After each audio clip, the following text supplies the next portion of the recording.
다음 주 월요일부터 적용될 사회적 거리두기 조정안이 오늘 확정 발표됩니다. 1,000명 안팎의 확진자가 지속되고 있는 점을 감안해서 현 단계의 연장 가능성이 높아 보입니다. 서울 동부구치소 관련 코로나19 확진자가 1,000명에 육박하고 있는 가운데 오늘 5번째 전수검사가 진행됩니다. 추미애 법무부 장관은 구치소 집단 감염 사태 이후 처음으로 매우 송구하다며 사과했습니다. 미국의 코로나19 누적 확진자가 첫 환자가 나온 지 거의 1년 만에 2천만 명을 넘겼습니다. 콜로라도, 캘리포니아주에 이어서 플로리다주에서도 변이 바이러스 감염자가 확인됐습니다. 이낙연 더불어민주당 대표가 국민 통합을 위해 이명박, 박근혜 두 전직 대통령의 사면을 대통령에게 건의하겠다고 밝혔습니다. 청와대와 사전 교감이 있었는지 관심이 모아지는 가운데 정치권은 실론이고 있습니다. 새 연휴 이틀째인 오늘도 전국의 아침 기온이 영하 10도 안팎까지 내려가는 등 강추위가 계속되겠습니다. 중부지방을 중심으로 낮에도 기온은 영하권에 머물겠습니다. 여러분 편안히 주무셨습니까? 토요 뉴스 광장 시작하겠습니다. 먼저 코로나19 소식으로 시작하겠습니다. 3차 유행이 좀처럼 진정되지 않고 있는 가운데 정부가 오늘 거리두기 단계 조정안을 발표합니다. 현행 거리두기 조치가 종료되는 내일 이후 적용될 방역 조치가 결정되는 것인데 변이 바이러스가 세계 각국에서 확산됨에 따라서 외국인 입국자에 대한 검역도 역시 강화됩니다. 김민지 기자입니다. 현행 거리두기는 수도권 2.5단계, 비수도권 2단계입니다. 지난해 12월 8일부터 한 달 가까이 유지되고 있습니다. 5인 이상 모임과 여행 등을 제한한 연말연시 특별 방역 대책도 일주일 넘게 시행 중입니다. 이들 조치가 모두 내일 종료되는 만큼 정부가 이후 적용할 거리두기 단계 조정안을 오늘 확정해 발표합니다. 현재 수도권에서 운영이 중단된 학원, 실내 체육시설 등과 함께 저녁 9시 이후 취식이 금지된 식당 등 각종 다중이용시설에 대한 방역 조치 연장 여부가 결정됩니다. 최근 하루 평균 신규 확진자 수는 900명에서 1,000명대를 유지하며 정체 국면을 보이고 있는 상황. 주말 이동량도 수도권과 비수도권 모두 지난 한 달 동안 꾸준히 줄어 거리두기 격상 전보다 각각 34% 정도 감소했습니다. 정부가 급격한 확진자 증가세가 억제되고 있다고 보는 만큼 거리두기 격상보다는 연장 쪽에 무게가 실리고 있습니다. 운영 시즌이 제한돼 있는 스키장과 눈썰 매장, 소규모 학원, 실내 체육시설 등에 대한 일부 허용이 검토 중인 것으로 알려졌습니다. 반면 변이 바이러스의 국내 유입을 차단하기 위한 조치는 강화됩니다. 정부는 변이 바이러스가 확산된 영국, 남아프리카 공화국에서 입국하는 모든 외국인, 내국인에 대해 PCR 음성 확인서 제출을 의무화했는데 변이 바이러스가 유입된 국가가 점점 늘어남에 따라 제출 의무 대상을 국내에 입국하는 모든 외국인으로 확대하기로 했습니다. 공항에서는 오는 8일 입국자부터, 항만에서는 15일 승선자부터 적용됩니다. PCR 음성 확인서는 코로나19 진단검사를 통해 음성 판정을 받았다는 것을 증명하는 서류로 출발일 기준 72시간 이내 발급받은 경우만 인정됩니다. KBS 뉴스 김민지입니다. 서울 동부구치소에서 추가 확진자가 계속 나오고 있습니다. 누적 확진자 수가 1,000명대에 육박하고 있는데요. 요양병원 등을 중심으로 하는 집단 감염이 끊이질 않고 있는 것입니다. 수도권 임시선별검사소에서도 국내 발생 신규 확진자의 15% 정도가 나오고 있습니다. 김소영 기자입니다.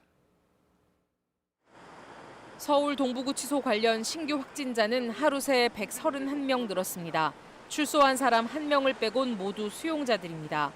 직원 등 1,800여 명을 대상으로 한 4차 전수조사에서 새로 확인된 겁니다. 누적 확진자는 이제 1,000명을 육박하고 있습니다. 강원 북부교도소 등 동부구치소발 감염 확산이 잇따르고 있는 가운데 법무부는 오늘 5차 전수검사를 하기로 했습니다. 4차 검사에서 음성이 나온 수용자와 직원들이 대상입니다.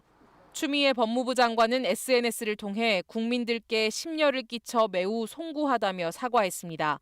집단 감염 사태 이후 처음입니다.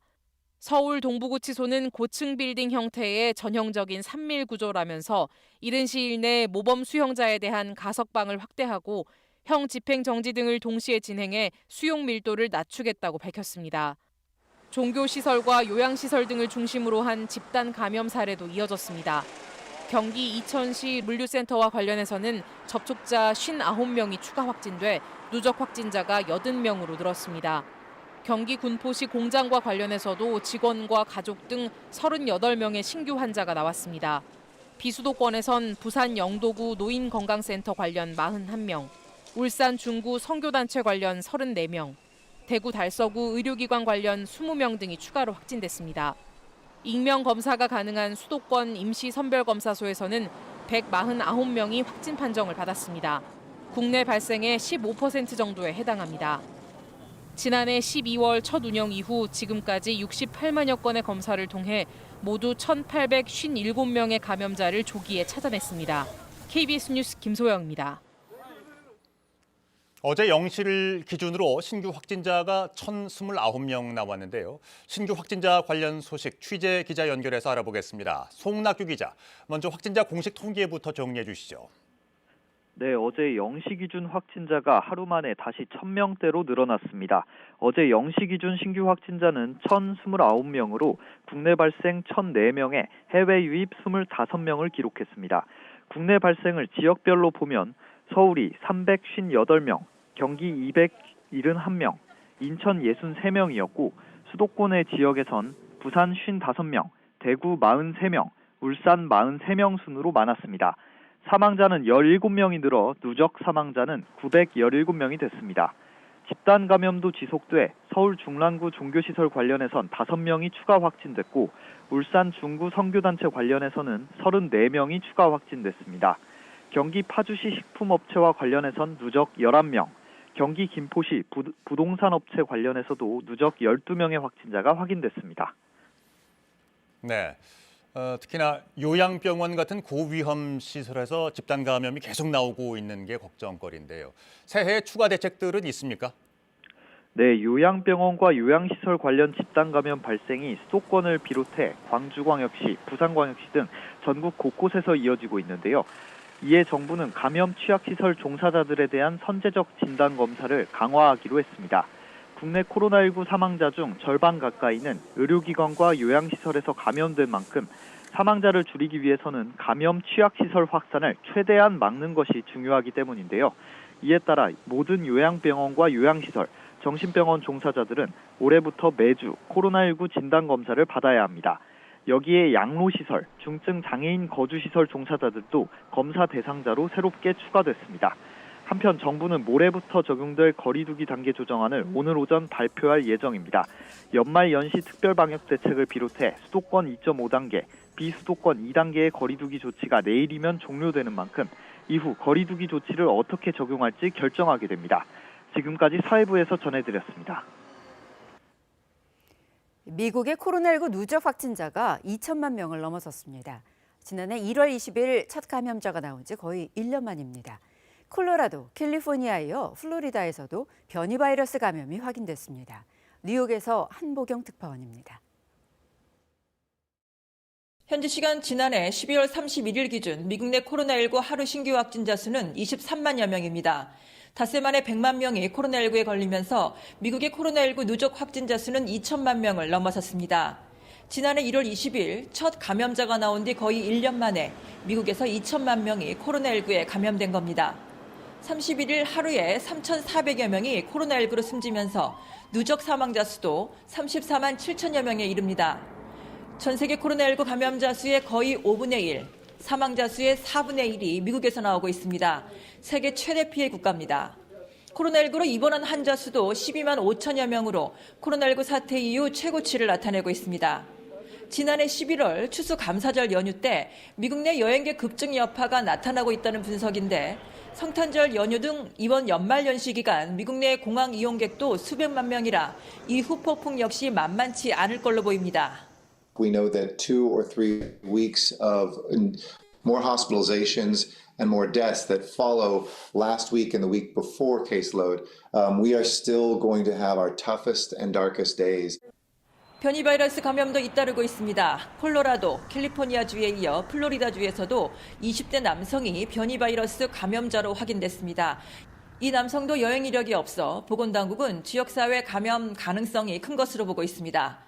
현재 미국 전역에 1,240만회 분량의 코로나19 백신이 보급됐지만 실제 접종은 280만 회로 미국 정부 목표치에 크게 못 미치고 있다고 CNN 방송은 보도했습니다. 뉴욕에서 KBS 뉴스 한보경입니다. 영국발 신종 코로나19 변이 바이러스가 확산 중인 가운데 터키에서도 첫 감염 사례가 확인됐습니다. 파흐레 틴코자 터키 보건부 장관은 트위터를 통해 영국에서 입국한 15명이 영국발 변이 신종 코로나 바이러스에 감염된 것으로 확인됐다고 밝혔습니다. 코자 장관은 변이 바이러스 감염자들은 모두 격리됐다며 영국에서 터키로 입국은 일시 중단됐다고 말했습니다. 한편 터키 보건부에 따르면 터키의 코로나19 누적 확진자 수는 222만 855명, 누적 사망자 수는 2만 1,093명으로 집계됐습니다. 일본의 코로나19 확진자가 나흘 연속 3,000명을 웃돌았습니다. 어제 일본의 코로나19 확진자는 오후 8시 현재 3,247명이 새로 확인됐다고 NHK가 보도했습니다. 이에 따라 일본의 누적 확진자는 23만 9,711명으로 늘었고 사망자는 49명 증가해 3,554명이 됐습니다. 코로나19 확진자가 계속 빠르게 늘면서 긴급 사태를 다시 선언해야 한다는 지적이 나오고 있습니다. 하지만 스가 요시히데 일본 총리는 총리 관저에서 기자들로부터 긴급 사태 선언에 관한 질문을 받았으나 명확한 답변을 하지 않았습니다. 이스라엘이 코로나19 백신 접종을 시작한 지 2주도 안 돼 100만 명을 접종했다고 DPA 통신이 보도했습니다. 에델스타인 이스라엘 보건장관에 따르면 이날 이스라엘 북부 아랍계 도시 옴알팜에서 100만 명째 백신 접종이 이뤄졌다고 밝혔습니다. 이는 이스라엘 인구 10% 이상에 대해 백신 1차분을 투여한 것으로 전날에만 15만 3,400명가량이 접종을 했습니다. 접종 목표치는 인구 930만 명 중 550만 명이라고 네타냐후 총리는 밝혔습니다. 이스라엘 정부는 코로나19 억제를 위해 세 번째 전국 봉쇄를 한 상태로 백신 접종 캠페인을 벌이고 있으며 이스라엘의 코로나19 누적 확진자는 42만 6천 명, 누적 사망 인원은 약 3,400명입니다.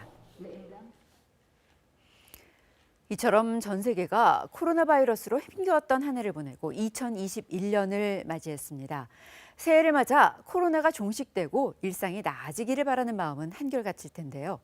시민들의 바람을 방준원 기자가 담아봤습니다.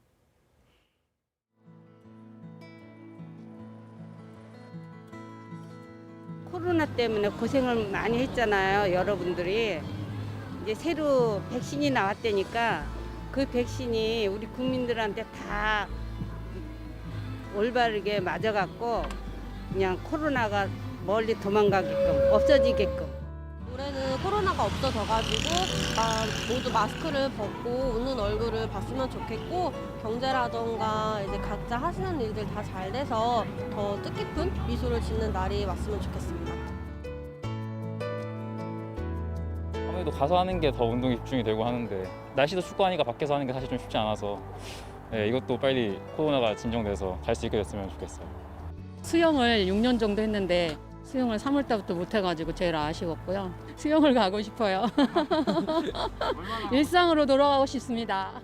제가 지금까지 살아오면서 손자 손녀들한테 이렇게 남는 추억이 없어가지고 나는 손자 손녀들하고 같이 가족들 여행도 좀 가고 싶고 뭐 해외 여행이 아니라 국내에서 가볼 때는 아직도 많으니까 좀 가고 싶고. 여행도 많이 다니고 친구들도 자주 만날 수 있는 그런 해가 되었으면 좋겠어요. 이런 시간들이 빨리 지나서 저희가 이제 어느 정도 그 일정한 수준 이하로 떨어지는 날이 빨리 오기를 바라고 있습니다. 개인적인 소망은 저녁에 가족들과 함께 시간을 보낼 수 있는 날이 빨리 오기를 바라고. 어찌됐든 맞아봤으면 좋겠어요. 네. 백신의 효과가 있는지 없는지 아직까지는 뭐 그렇게 큰 부작용은 없다고 하는데 맞았으면 좋겠네요. 모든 사람이 만나고 싶을 때 만나고 또 열심히 또 저희 같은 사람들은 열심히 또 경제 활동을 하고 또 하여튼 모든 것들이 좀 정상적인 상황으로 빨리 좀 돌아갔으면 하는 소망이 있습니다. 새해가 밝았지만 코로나19와의 힘겨운 싸움은 여전합니다. 코로나19로 삶이 어떻게 달라졌는지, 정부의 방역에 대한 평가는 어떤지 KBS가 설문조사를 통해 국민들의 의견을 들어봤습니다. 먼저 이화진 기자입니다. 우리 사회에 가장 필요한 정책 1순위로 코로나19 방역이 꼽힐 만큼 지난해는 감염병에 대한 국민적 두려움이 과제였습니다. 정부가 방역 대응을 잘 하고 있느냐는 질문에는 응답자의 56.7%가 잘 하고 있는 편이라고 응답했고 잘 못하고 있다는 답도 41.4%로 나타났습니다. 하지만 지난 추석 때는 80%대, 지난달 첫째 주까지만 해도 70%대가 유지됐던 긍정평가는 최근 들어 낮아지는 추세입니다. 코로나19 확산은 일상에도 많은 영향을 미치고 있습니다. 71.7%의 응답자가 코로나19 이전과 비교해 삶의 만족도가 낮아졌다고 답했습니다. 우울감 또한 61.9%가 더 자주 느낀다고 했는데 이 또한 지난 추석과 비교해 늘었습니다. 직업으로 보면 자영업자와 주부가 스스로 인식한 경제 계층으로는 저소득층이 코로나로 더 힘들어하고 있습니다. 우울감을 호소하는 경우 여성이 남성보다 13%포인트 더 자주 느낀다고 답했고 연령별로는 60대 이상의 응답자가 더 우울하다고 말했습니다. 코로나19와 사회적 거리두기 장기화에 따른 경기 침체, 소외계층을 위한 돌봄의 부족, 그리고 가정 내 상황 등이 주요 원인으로 꼽힙니다. 코로나 백신에 대한 의견도 물었습니다. 신속성과 안전성 중에 안전성이 더 중요하다는 의견이 우세했습니다. 진보 성향의 응답자는 백신의 안전성 검증 후 접종을 선호했고 보수 성향의 응답자는 신속성을 더 우선으로 꼽았습니다. 다만 위험군인 60대 이상의 고령층은 더 빠른 접종을 선호했습니다. 백신 접종이 가능해진다면 예방 접종을 하겠냐는 질문에는 긍정적인 의견이 87.4%로 나왔습니다. KBS 뉴스 이화진입니다. 코로나19가 가져온 경제적 타격도 적지 않았다는 응답이 많았습니다. 특히 10명 중에 9명, 대다수가 경제적 불평등이 더 심해졌다고 지적했습니다. 이어서 김지숙 기자입니다. 실제 경제적으로는 삶이 어떻게 달라졌는지도 알아봤습니다. 코로나 확산 전인 지난해에 비해 소득이 줄었다는 사람과 비슷하다는 사람이 반반 정도로 나타났습니다. 줄었다 46.4, 비슷하다 47%였고 증가했다 5.8%였습니다. 직업별로는 자영업자는 77%, 이어서 생산직 등 블루칼라는 54%가 소득 감소를 경험했는데 반면 사무직 같은 화이트칼라는 소득이 줄었다는 응답이 26.8%였습니다. 스스로 인식하는 경제적 계층에서도 소득 감소는 차이가 있었습니다. 소득이 매우 감소했다는 응답은 경제적 하위 계층에서 가장 많았고 상위 계층에서 가장 적었습니다. 비교적 안정적인 직업군에 비해 자영업자 같이 소득이 불안정한 직업군, 또 경제적 하위 계층이 코로나로 인한 타격을 제일 크게 입고 있는 겁니다. 우리 사회의 경제적 불평등도 심각한 상황으로 조사됐습니다. 코로나 확산 이후 경제적 불평등이 더 심해졌다가 86.3%, 10명 중 9명이 불평등이 더 심해졌다고 생각하고 있었습니다. 정부의 재난지원정책에 대한 평가는 어떨까요? 우선 재난지원금을 선별 지급하는 데 대해선 전체의 66.6%가 찬성 의견을 밝혔는데 처음으로 재난지원금을 선별 지급한 뒤인 지난 추석 때보다 긍정 의견이 늘었습니다. 소상공인과 자영업자에 대한 임대료 지원과 방역 지침에 따라 영업을 못하는 자영업자 등에게 임대료를 청구하지 못하게 한 이른바 임대료 멈춤법에서도 긍정 의견이 더 많았습니다. 이번 조사는 KBS가 한국리서치에 의뢰해 지난달 27일 일요일부터 사흘 동안 전국 만 18세 이상 남녀 1000명을 휴대전화 가상번호를 활용한 전화 면접으로 실시했으며 95% 신뢰 수준에서 표본 오차는 플러스 마이너스 3.1%포인트입니다. KBS 뉴스 김지숙입니다. 주말인 오늘도 강추위는 계속됩니다. 오늘 서울의 아침 기온 영하 6.9도로 출발했는데요. 북쪽에서 강한 한기가 계속해서 밀려 들어오면서 일요일인 내일도 영하 10도 안팎의 추위는 계속되겠습니다. 오늘 아침까지 충청과 남부지방에는 비나 눈이 내리는 곳이 있겠습니다. 서해상에서 다가오는 기압골의 영향을 받기 때문인데요. 전북 고창에는 대설주의보가 발효 중인 가운데 오늘 충청과 호남 지역에는 아침까지 눈이 내리겠습니다.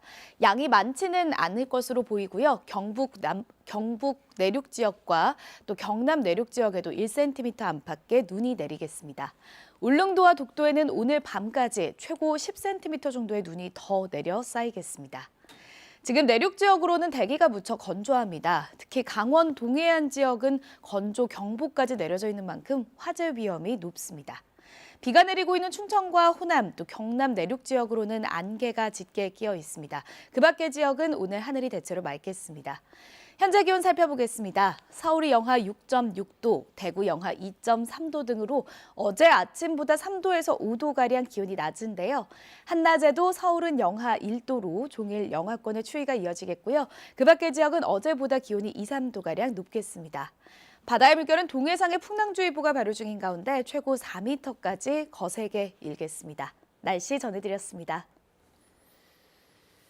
문재인 대통령은 새해 첫날을 한반도 초계 비행으로 열었습니다. 국군 통수권자로서는 처음으로 공군 지휘 통제기에 탑승한 것인데요. 강한 안보 없이는 평화도 없다. 청와대는 이렇게 의미를 부여합니다. 정창화 기자입니다.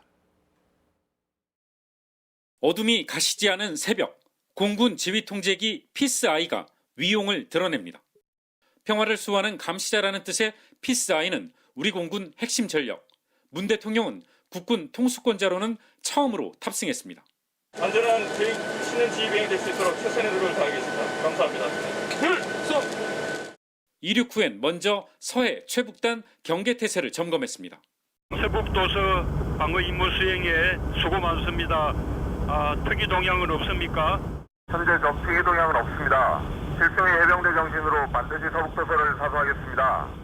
문 대통령은 2시간 남짓 우리 영토와 영해를 비행하며 육해공 지휘관들과 잇따라 통화했습니다. 완벽한 대비태세 유지에 노고가 많습니다.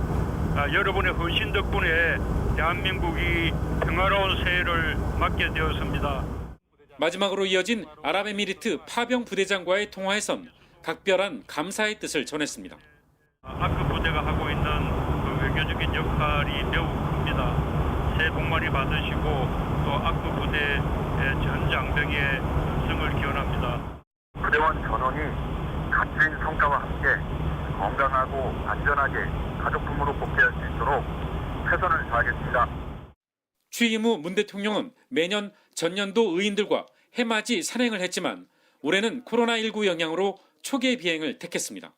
청와대는 강한 안보 없이 평화도 없다고 강조했는데 안보 행보인 동시에 평화 행보라는 해석입니다. KBS 뉴스 정창화입니다. 더불어민주당 이낙연 대표가 이명박, 박근혜 두 전직 대통령의 사면을 언급했습니다. 사면이 국민 통합을 이끌어낼 수 있는 방안이라는 구상인데요. 청와대와 사전 교감이 있었는지 관심이 모아지는 가운데 정치권은 술렁이고 있습니다. 송명희 기자입니다. 두 전직 대통령의 사면을 적절한 때 문재인 대통령에게 건의하겠다. 이낙연 더불어민주당 대표가 연합뉴스와 신년 인터뷰에서 사면론을 꺼냈습니다.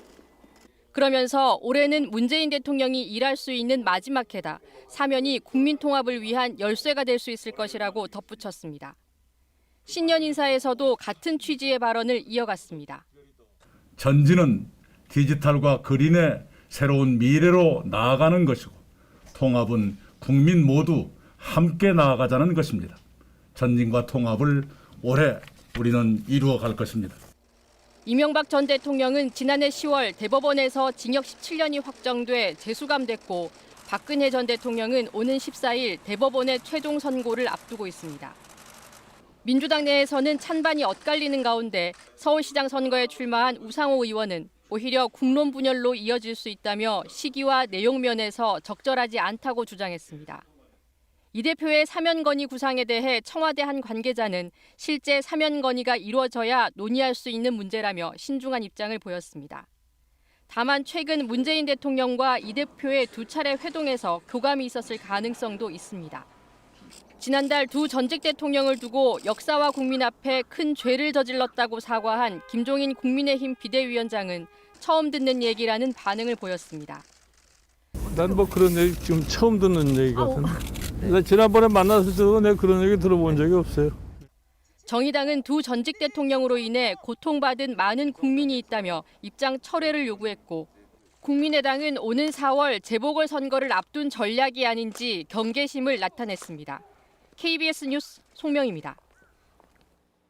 트럼프 미국 행정부의 명령에 따라서 중국의 3대 통신회사가 새해 미국 뉴욕 증시에서 퇴출당합니다. 뉴욕 증권거래소는 성명을 내고 1월 7일부터 11일 사이에 차이나 모바일, 차이나 유니콤, 차이나 텔레콤의 주식 거래를 중단한다고 밝혔다고 뉴욕타임스가 보도했습니다. 이번 조치는 트럼프 행정부가 지난해 11월 중국군과 연계된 기업에 대한 미국인들의 투자를 금지하는 행정명령을 내린 데 따른 조치입니다. 그러나 뉴욕타임스는 뉴욕 증시 퇴출 조치가 이들 기업과 중국 측에 큰 타격을 주지 못할 것으로 내다봤습니다. 상하이와 홍콩 증시의 규모가 커져 뉴욕에서 월스트리트의 거대 자본을 직접 유치하지 못하더라도 자금 조달엔 별 문제가 없기 때문입니다. 벨기에의 한 요양원에서 지난달 초 산타클로스 복장을 한 자원봉사자가 다녀간 뒤에 거주자와 직원들이 대규모로 코로나19에 감염돼 최소 26명이 숨졌습니다. AFP 통신 등은 지난달 5일 벨기에 북부 안트베르펜주 몰에 있는 요양원에 산타 복장의 자원봉사자가 다녀간 뒤 지금까지 거주자 85명이 코로나19 확진 판정을 받았다고 보도했습니다. 이 봉사자는 요양원 방문 뒤에 코로나19 확진 판정을 받았습니다. 다만 이 해당 봉사자가 요양원 집단 감염을 일으킨 전파자인지는 확실치 않습니다.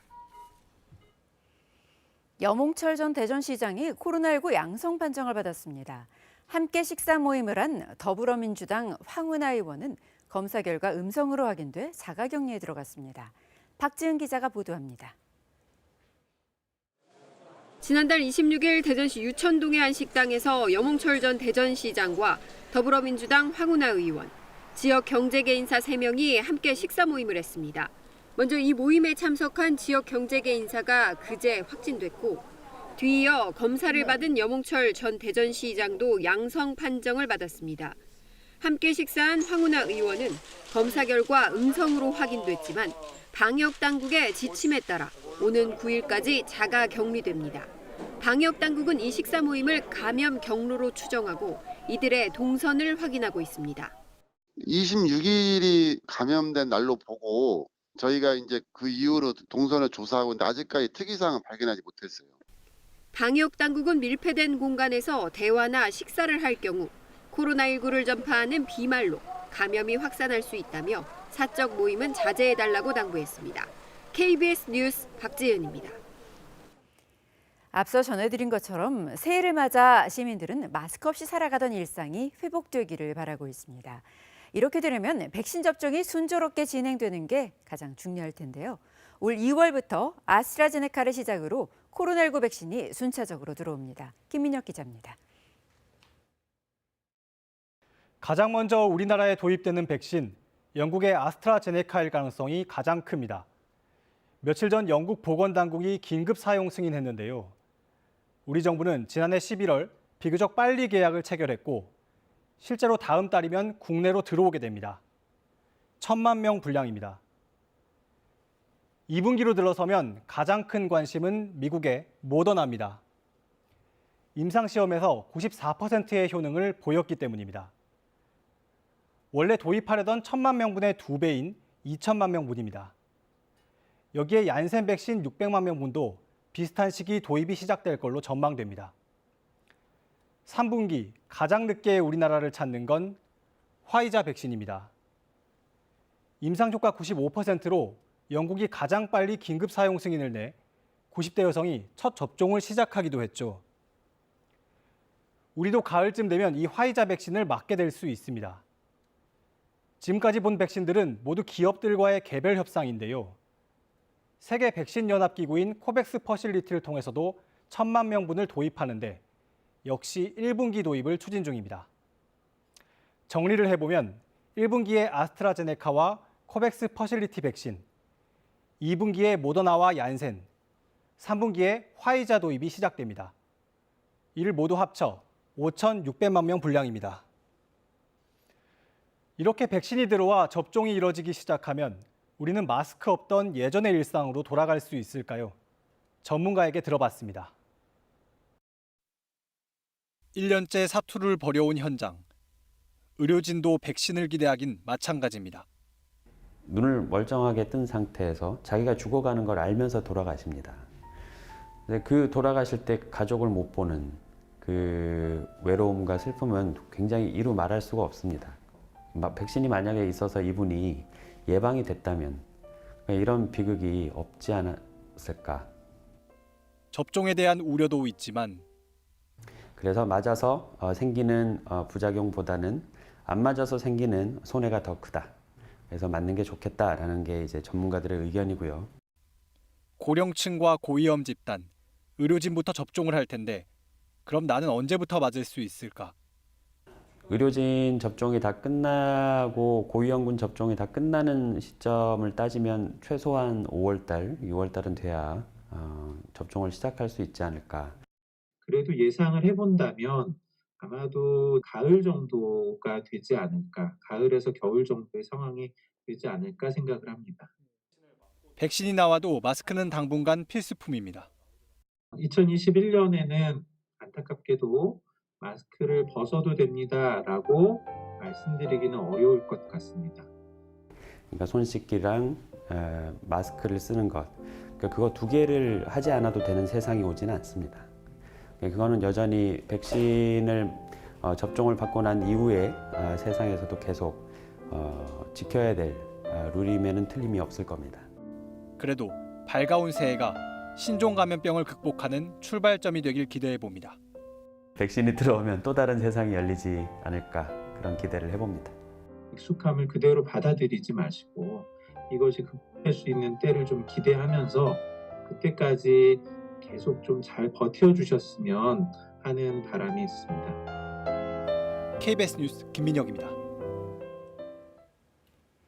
3위 명민호 신원 실종 선원 수색을 나흘째 이어가고 있는 해경이 어선 일부로 추정되는 물체를 발견했습니다.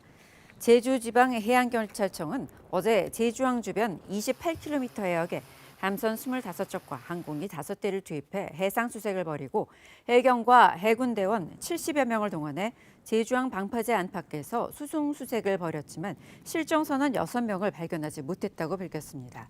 다만 수중 수색 중 제주 외항 방파제 인근에서 3위 명민호의 선미 스크류로 추정되는 물체를 발견해 오늘 날이 밝는 대로 발견 위치를 중심으로 집중 수색을 벌일 계획입니다. 제주시 한림선적 3위 명민호는 지난달 29일 밤 제주항 앞바다에서 뒤집힌 채 발견됐는데 실종된 선원 7명 중 조리장 73살 김모 씨만 숨진 채 발견됐습니다. 네, 이 시각 교통 상황 알아보겠습니다. 한국도로공사입니다. 코로나19의 확산으로 작년 해돋이 때와는 달리 이동하는 분들이 확연히 적은데요. 어제 고속도로 교통량이 그리 많지가 않았고 지금도 동과 서를 잇는 노선들을 비롯해 전 구간 정체 없이 소통 상태가 좋습니다. 한편 연말연시 방역 강화를 위해 동액선의 옥계휴게소는 오늘 오전 8시까지 실내 매장 이용을 제한합니다. 편의점이나 화장실 그리고 주유소만 이용 가능하다는 점 잘 참고하시고요. 또 충청과 호남 그리고 남해 지역에서는 계속 눈 소식이 있습니다. 눈송이들이 흩날리는 게 화면상으로도 잘 보이죠. 이럴 때 미끄럼 사고 나지 않게 감속주행 필히 잘 지켜주셔야겠고요. 앞차와의 간격도 가급적 넉넉히 두시는 게 좋겠습니다. 경부선 양재 부근 상황입니다. 여기도 역시나 소통 상태가 좋은 상황인데 전 구간 한산하게 지날 수 있지만 신탄진과 한남 사이는 양쪽 모두 버스 전용 차로제 잘 지켜주셔야겠습니다. 전자석 안전띠 착용 잊지 마시고요. 고속도로 교통방송이었습니다. 주말인 오늘도 따뜻하게 챙겨 입으셔야겠습니다. 오늘 서울의 아침 기온 영하 6.9도로 출발했는데요. 낮 동안에도 기온이 영하권에 머물면서 종일 춥겠습니다. 일요일인 내일도 영하 10도 안팎의 추위는 계속되니까요. 건강관리 잘 해주셔야겠습니다. 오늘 아침까지 충청과 남부지방을 중심으로는 눈이나 비가 내리는 곳이 있겠습니다. 눈의 양은 최고 3cm 정도로 많지는 않겠지만 지난 나흘간 이미 많은 양의 눈이 내려서 쌓여 있는 만큼 도로가 미끄러우니까요. 각별히 안전운전 하셔야겠습니다. 오늘 밤까지 울릉도와 독도에는 최고 10cm 정도의 눈이 더 내려 쌓이겠습니다. 강원 동해안 지역에는 건조 경보가 발효 중인 가운데 대기가 무척 건조합니다. 바람까지 거세게 불기 때문에 화재 예방에 유의하셔야겠습니다. 오늘 중부지방은 대체로 맑겠지만 남부지방은 구름이 많이 끼겠습니다. 또 지금 눈이나 비가 내리고 있는 지역에는 안개도 짙게 끼어 있습니다. 현재 기온 살펴보겠습니다. 서울이 영하 6.6도, 철원은 영하 13.3도까지 떨어져 있고요. 대구가 영하 2.3도로 어제보다 기온이 조금 높긴 하지만 그래도 다소 춥습니다.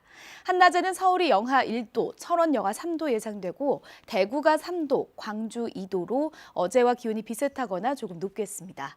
바다의 물결은 동해상에 풍랑주의보가 발효 중인 가운데 최고 4m까지 거세게 일겠습니다.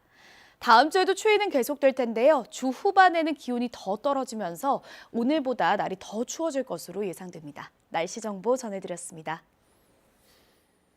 3차 유행이 좀처럼 진정되지 않고 있는 가운데 정부가 오늘 거리두기 단계 조정안을 발표합니다. 현행 거리두기 조치가 종료되는 내일 이후에 적용될 방역 조치가 결정되는 것입니다. 변이 바이러스가 세계 각국에서 확산됨에 따라서 외국인 입국자들에 대한 검역도 강화됩니다. 김민지 기자입니다. 현행 거리두기는 수도권 2.5단계, 비수도권 2단계입니다. 지난해 12월 8일부터 한 달 가까이 유지되고 있습니다. 5인 이상 모임과 여행 등을 제한한 연말연시 특별 방역 대책도 일주일 넘게 시행 중입니다. 이들 조치가 모두 내일 종료되는 만큼 정부가 이후 적용할 거리두기 단계 조정안을 오늘 확정해 발표합니다. 현재 수도권에서 운영이 중단된 학원, 실내 체육시설 등과 함께 저녁 9시 이후 취식이 금지된 식당 등 각종 다중이용시설에 대한 방역 조치 연장 여부가 결정됩니다. 최근 하루 평균 신규 확진자 수는 900명에서 1000명대를 유지하며 정체 국면을 보이고 있는 상황. 주말 이동량도 수도권과 비수도권 모두 지난 한 달 동안 꾸준히 줄어 거리두기 격상 전보다 각각 34% 정도 감소했습니다. 정부가 급격한 확진자 증가세가 억제되고 있다고 보는 만큼 거리두기 격상보다는 연장 쪽에 무게가 실리고 있습니다. 운영 시즌이 제한돼 있는 스키장과 눈썰 매장, 소규모 학원, 실내 체육시설 등에 대한 일부 허용이 검토 중인 것으로 알려졌습니다. 반면 변이 바이러스의 국내 유입을 차단하기 위한 조치는 강화됩니다. 정부는 변이 바이러스가 확산된 영국, 남아프리카 공화국에서 입국하는 모든 외국인, 내국인에 대해 PCR 음성 확인서 제출을 의무화했는데 변이 바이러스가 유입된 국가가 점점 늘어남에 따라 제출 의무 대상을 국내에 입국하는 모든 외국인으로 확대하기로 했습니다.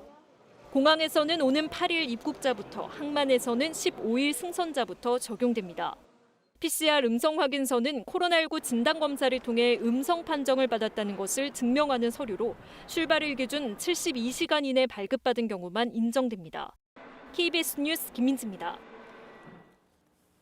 코로나19 집단 감염이 발생한 서울 동부구치소에서 오늘 수용자와 직원들을 대상으로 5차 전수검사가 진행됩니다. 추미애 법무부 장관은 어제 페이스북을 통해 매우 송구하다고 사과했습니다. 김채린 기자입니다. 한 달 사이 900명이 넘는 확진자가 발생한 서울 동부구치소. 법무부는 오늘 방역당국과 함께 동부구치소 수용자와 직원들을 상대로 코로나19 5차 전수검사를 벌입니다. 지난해 12월 말 4차 전수검사에서 음성 판정을 받은 1000여 명이 오늘 검사 대상입니다. 법무부는 동부구치소의 무증상 감염자를 찾기 위해 사흘에 한 번씩 전수검사를 벌이고 있습니다. 또 수용 밀도를 낮추기 위해 비확진자를 다른 교정시설로 분산시키고 동부구치소는 확진자들이 주로 머무르는 생활치료시설로 운영하고 있습니다. 이번 집단 감염 사태와 관련해 추미애 법무부 장관은 어제 처음으로 사과했습니다. 추 장관은 어제 오전 페이스북에 올린 글에서 동부구치소의 코로나19 확산에 대해 국민들께 심려를 끼쳐 매우 송구하다고 밝혔습니다. 동부구치소 집단 감염이 본격화한 지 보름여 만입니다. 추 장관은 수용 밀도를 낮추기 위해 모범 수용자 가석방을 확대하고 형 집행정지도 시행하겠다며 동부구치소 건물 구조도 반드시 개선돼야 할 것이라고 덧붙였습니다. 또 임기 마지막까지 코로나19 확산 방지를 위해 최선을 다하겠다고 했습니다. KBS 뉴스 김채린입니다. 어제 0시를 기준으로 신규 확진자는 1,029명입니다. 신규 확진자 관련 소식 취재 기자 연결해 정리해 보겠습니다. 송낙규 기자, 먼저 확진자 공식 통계부터 정리해 주시죠. 네, 어제 0시 기준 확진자가 하루 만에 다시 1000명대로 늘어났습니다. 어제 0시 기준 신규 확진자는 1029명으로 국내 발생 1004명에 해외 유입 25명을 기록했습니다. 국내 발생을 지역별로 보면 서울이 358명, 경기 271명, 인천 63명이었고 수도권 외 지역에선 부산 55명, 대구 43명, 울산 43명 순으로 많았습니다. 사망자는 17명이 늘어 누적 사망자는 917명이 됐습니다.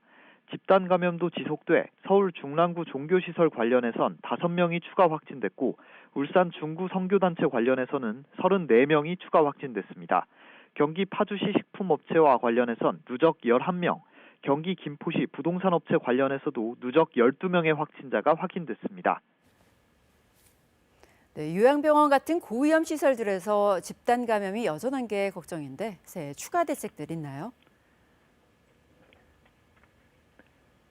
네, 요양병원과 요양시설 관련 집단 감염 발생이 수도권을 비롯해 광주, 부산 등 전국 곳곳에서 이어지고 있는데요.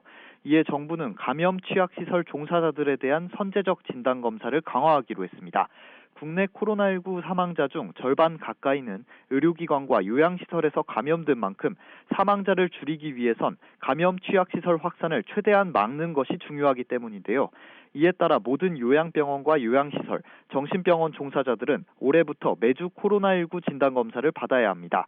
여기에 양로시설, 중증 장애인 거주시설 종사자들도 검사 대상자로 새롭게 추가됐습니다.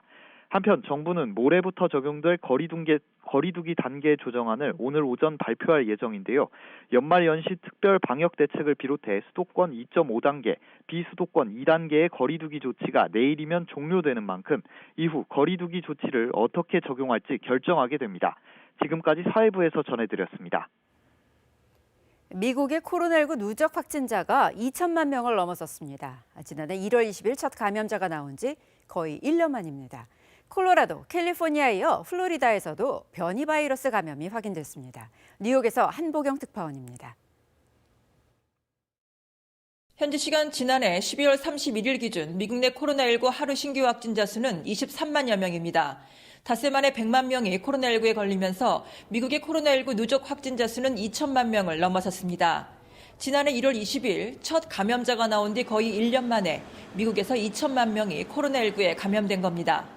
31일 하루에 3,400여 명이 코로나19로 숨지면서 누적 사망자 수도 34만 7천여 명에 이릅니다.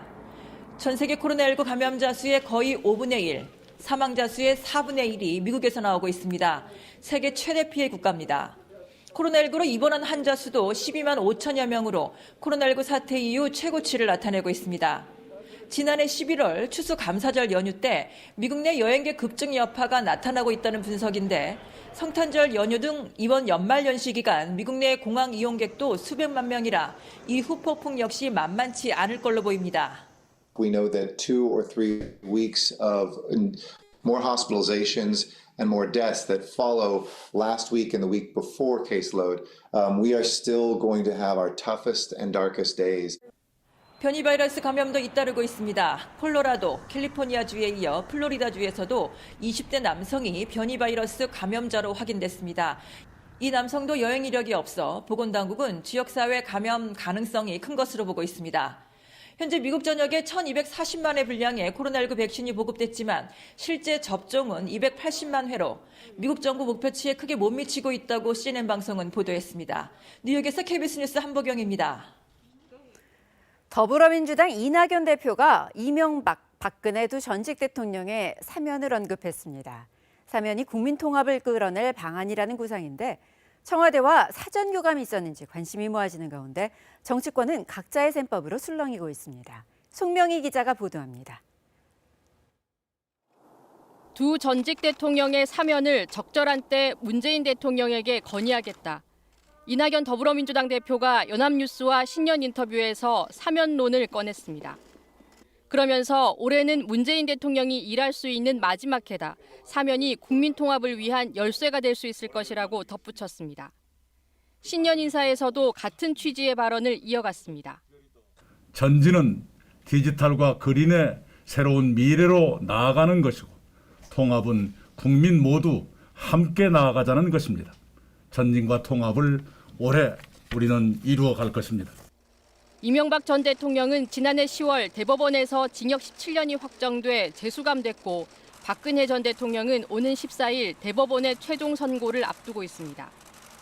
민주당 내에서는 찬반이 엇갈리는 가운데 서울시장 선거에 출마한 우상호 의원은 오히려 국론 분열로 이어질 수 있다며 시기와 내용 면에서 적절하지 않다고 주장했습니다.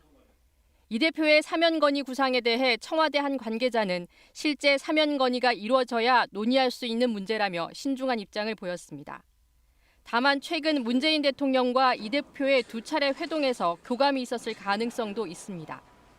지난달 두 전직 대통령을 두고 역사와 국민 앞에 큰 죄를 저질렀다고 사과한 김종인 국민의힘 비대위원장은 처음 듣는 얘기라는 반응을 보였습니다. 난 뭐 그런 얘기 지금 처음 듣는 얘기 같은데. 나 지난번에 만나서 내가 그런 얘기 들어본 적이 없어요. 정의당은 두 전직 대통령으로 인해 고통받은 많은 국민이 있다며 입장 철회를 요구했고 국민의당은 오는 4월 재보궐선거를 앞둔 전략이 아닌지 경계심을 나타냈습니다. KBS 뉴스 송명입니다. 해가 바뀌었는데도 코로나19 상황은 나아지질 않고 있습니다. 이 때문에 노인복지시설에서는 자원봉사까지 끊기면서 노인들은 하루하루를 쓸쓸하게 보내고 있습니다. 하초희 기자입니다. 주택가 골목길입니다. 홀몸 노인들에게 도시락을 배달합니다. 원래는 자원봉사자들이 하던 일인데 지금은 사회복지관 직원들이 담당합니다. 코로나19 때문에 봉사자가 끊긴 탓입니다. 어제 점심 잘 드셨어요? 도시락은 어디 있어요? 끼니는 겨우 챙겼지만 기다리던 말벗 봉사자는 만날 수 없었습니다. 아이고 사람 오는 게 제일 반갑지요. 맨날 혼자 이렇게 있으니까. 그전에는 들어 있었어요. 저기 강대 학생들 한 서너 명서 와서.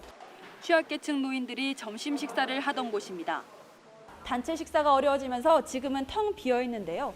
매주 월요일마다 복지관 직원들이 한 주치 식사를 준비해 전달하고 있습니다. 노인들을 더 챙겨주지 못해 안타깝습니다. 어르신들을 좀 더 찾아뵙는데 시간을 좀 많이 할애할 수 있었는데 지금은 이제 그 자원봉사의 역할까지 다 하다 보니까 이제 업무도 그렇고 좀 시간도 많이 부족하고. 치매 환자들이 자주 찾는 주간 노인 요양시설입니다. 예년 이맘때 같았으면 문화예술 공연부터 이발, 의료까지 봉사활동이 줄을 이을 때지만 지금은 상황이 전혀 다릅니다. 다양한 프로그램들을 시행을 하면 좋은데 그렇지 못하니까 치매가 더 좀 진전이 된다거나 치매에 대한 좋은 프로그램이 시행될 수 없다는 게 안타깝습니다. 코로나 사태에 자원봉사까지 중단되면서 이번 겨울 노인들의 모습이 더 쓸쓸해 보입니다. KBS 뉴스 하초입니다.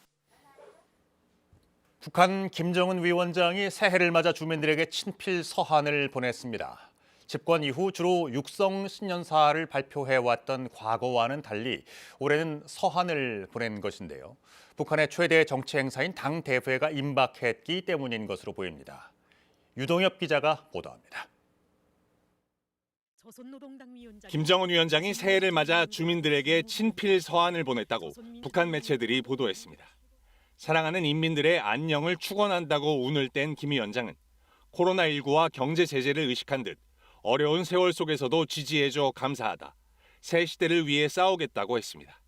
자신을 낮추기도 했습니다. 위대한 인민을 받드는 충심, 일편단심 변함없을 것을 다시금 맹세하면서 김정은 그간 대체로 육성 신년사를 발표해왔던 김 위원장이 연하장 성격의 서한으로 신년사를 대신한 건 처음입니다. 곧 열릴 8차 당대회를 감안한 것으로 보입니다. 당대회 때문에 보다 큰 틀에서의 새로운 국정 노선 전략이 우선 결정돼야 되기 때문에 올해는 생략한 게 아닌가. 김 위원장은 새해 첫 공개 행보인 금수산 태양궁전 참배에도 당대회에 참가할 대표자들을 대동해 당대회가 임박했음을 시사했습니다.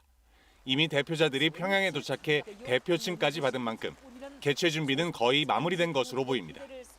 북한의 최대 정치 행사인 당대회에선 중장기 경제계획, 대외관계 등 굵직한 정책들이 결정됩니다. 다만 코로나19로 종전의 5천여 명보다 참가 규모는 줄어들 가능성도 있습니다. KBS 뉴스 유동엽입니다. 지난해 우리 경제는 코로나19가 불러온 역성장을 경험했는데요. 올해에는 경제가 좀 나아질 수 있을지 박예원 기자와 함께 알아보겠습니다. 올해 첫 수출 비행에 나서는 화물기. 조심조심 실리는 건 우리 주력 수출품인 IT 제품들입니다.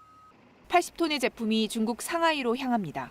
세계 최초로 A350 기내 개조를 통한 항공기 화물 운송을 실시함으로써 실적 개선을 도모하고 있습니다.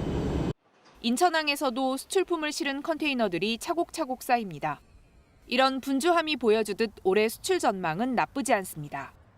코로나19로 세계 교역이 얼어붙었던 지난해 효자 노릇을 했던 반도체를 비롯해 디스플레이와 휴대전화 등도 전망이 밝습니다. 유럽과 미국을 중심으로 백신 보급이 빨리 진행이 되고 있다. 어떻게 보면 이제 두 지역이 세계 경제를 이끄는 중요한 핵심이고, 그리고 중국 경제도 나쁘지 않습니다. 반면 경제의 다른 축인 내수, 즉 소비 전망은 밝지 않습니다. 백신 상용화 그리고 소득과 자산이 모두 늘어난다는 전제하에 정부가 내놓은 올해 소비 증가율도 지난해 하락폭에는 못 미칩니다. 특히 대면 서비스업을 중심으로 자영업자들의 어려움은 계속 이어질 것으로 보입니다.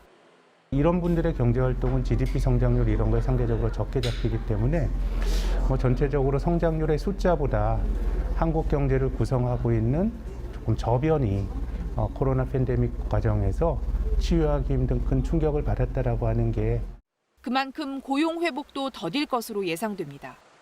K자형 성장이 우려된다는 전망이 나오는 이유입니다.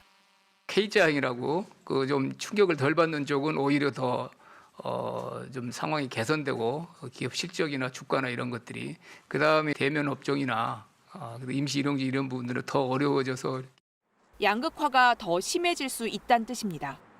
결국 우리 경제의 아랫목과 윗목의 온도차를 얼마나 줄이느냐, 즉 조세와 재정 정책을 통해 어떻게 불균형을 최소화하느냐가 올해 우리 경제의 체감 온도를 결정할 것으로 보입니다.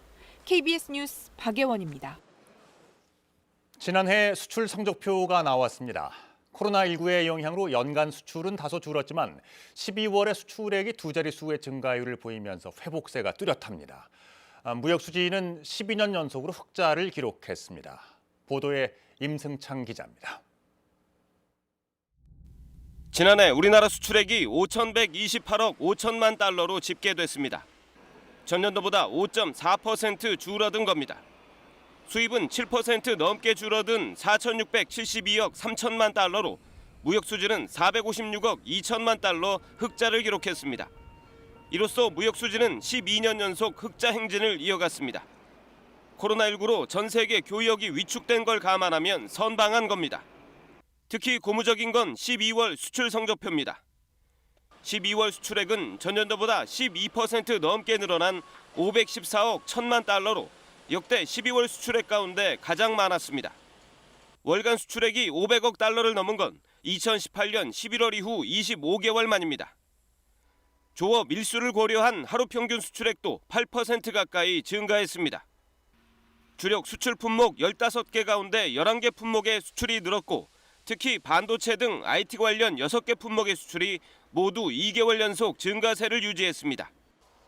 품목별로는 반도체가 30%, 디스플레이가 28%, 무선 통신기기도 39.8%의 증가율을 기록했습니다. 정부는 연 수출은 감소했지만 3분기 이후 회복세가 뚜렷하다고 분석했습니다. KBS 뉴스 임승창입니다. 주말 아침도 공기가 차갑습니다. 북쪽에서 강한 한기가 밀려들면서 기온이 점차 떨어지고 있는데요. 오늘 서울의 아침 기온 영하 7.1도로 출발했습니다. 오늘 대체로 날은 맑겠지만 아침까지 충청과 남부지방에는 비나 눈이 내리는 곳이 있겠습니다. 일요일인 내일도 강추위는 이어집니다. 영하 10도 안팎의 추위가 이어지는 만큼 건강관리 잘해주셔야겠습니다. 지금 충청과 남부 내륙 지역을 중심으로는 눈발이 날리고 있는데요. 오늘 아침까지 최고 3cm 정도의 눈이 내리겠고 울릉도와 독도에는 밤까지 최고 10cm 정도의 눈이 더 내려 쌓이겠습니다. 동해안 지역은 대기가 무척 건조합니다. 수도권 지역에도 건조특보가 발효 중인데요. 특히 강원 동해안 지역에는 건조경보가 발효 중인 만큼 화재 위험이 높습니다.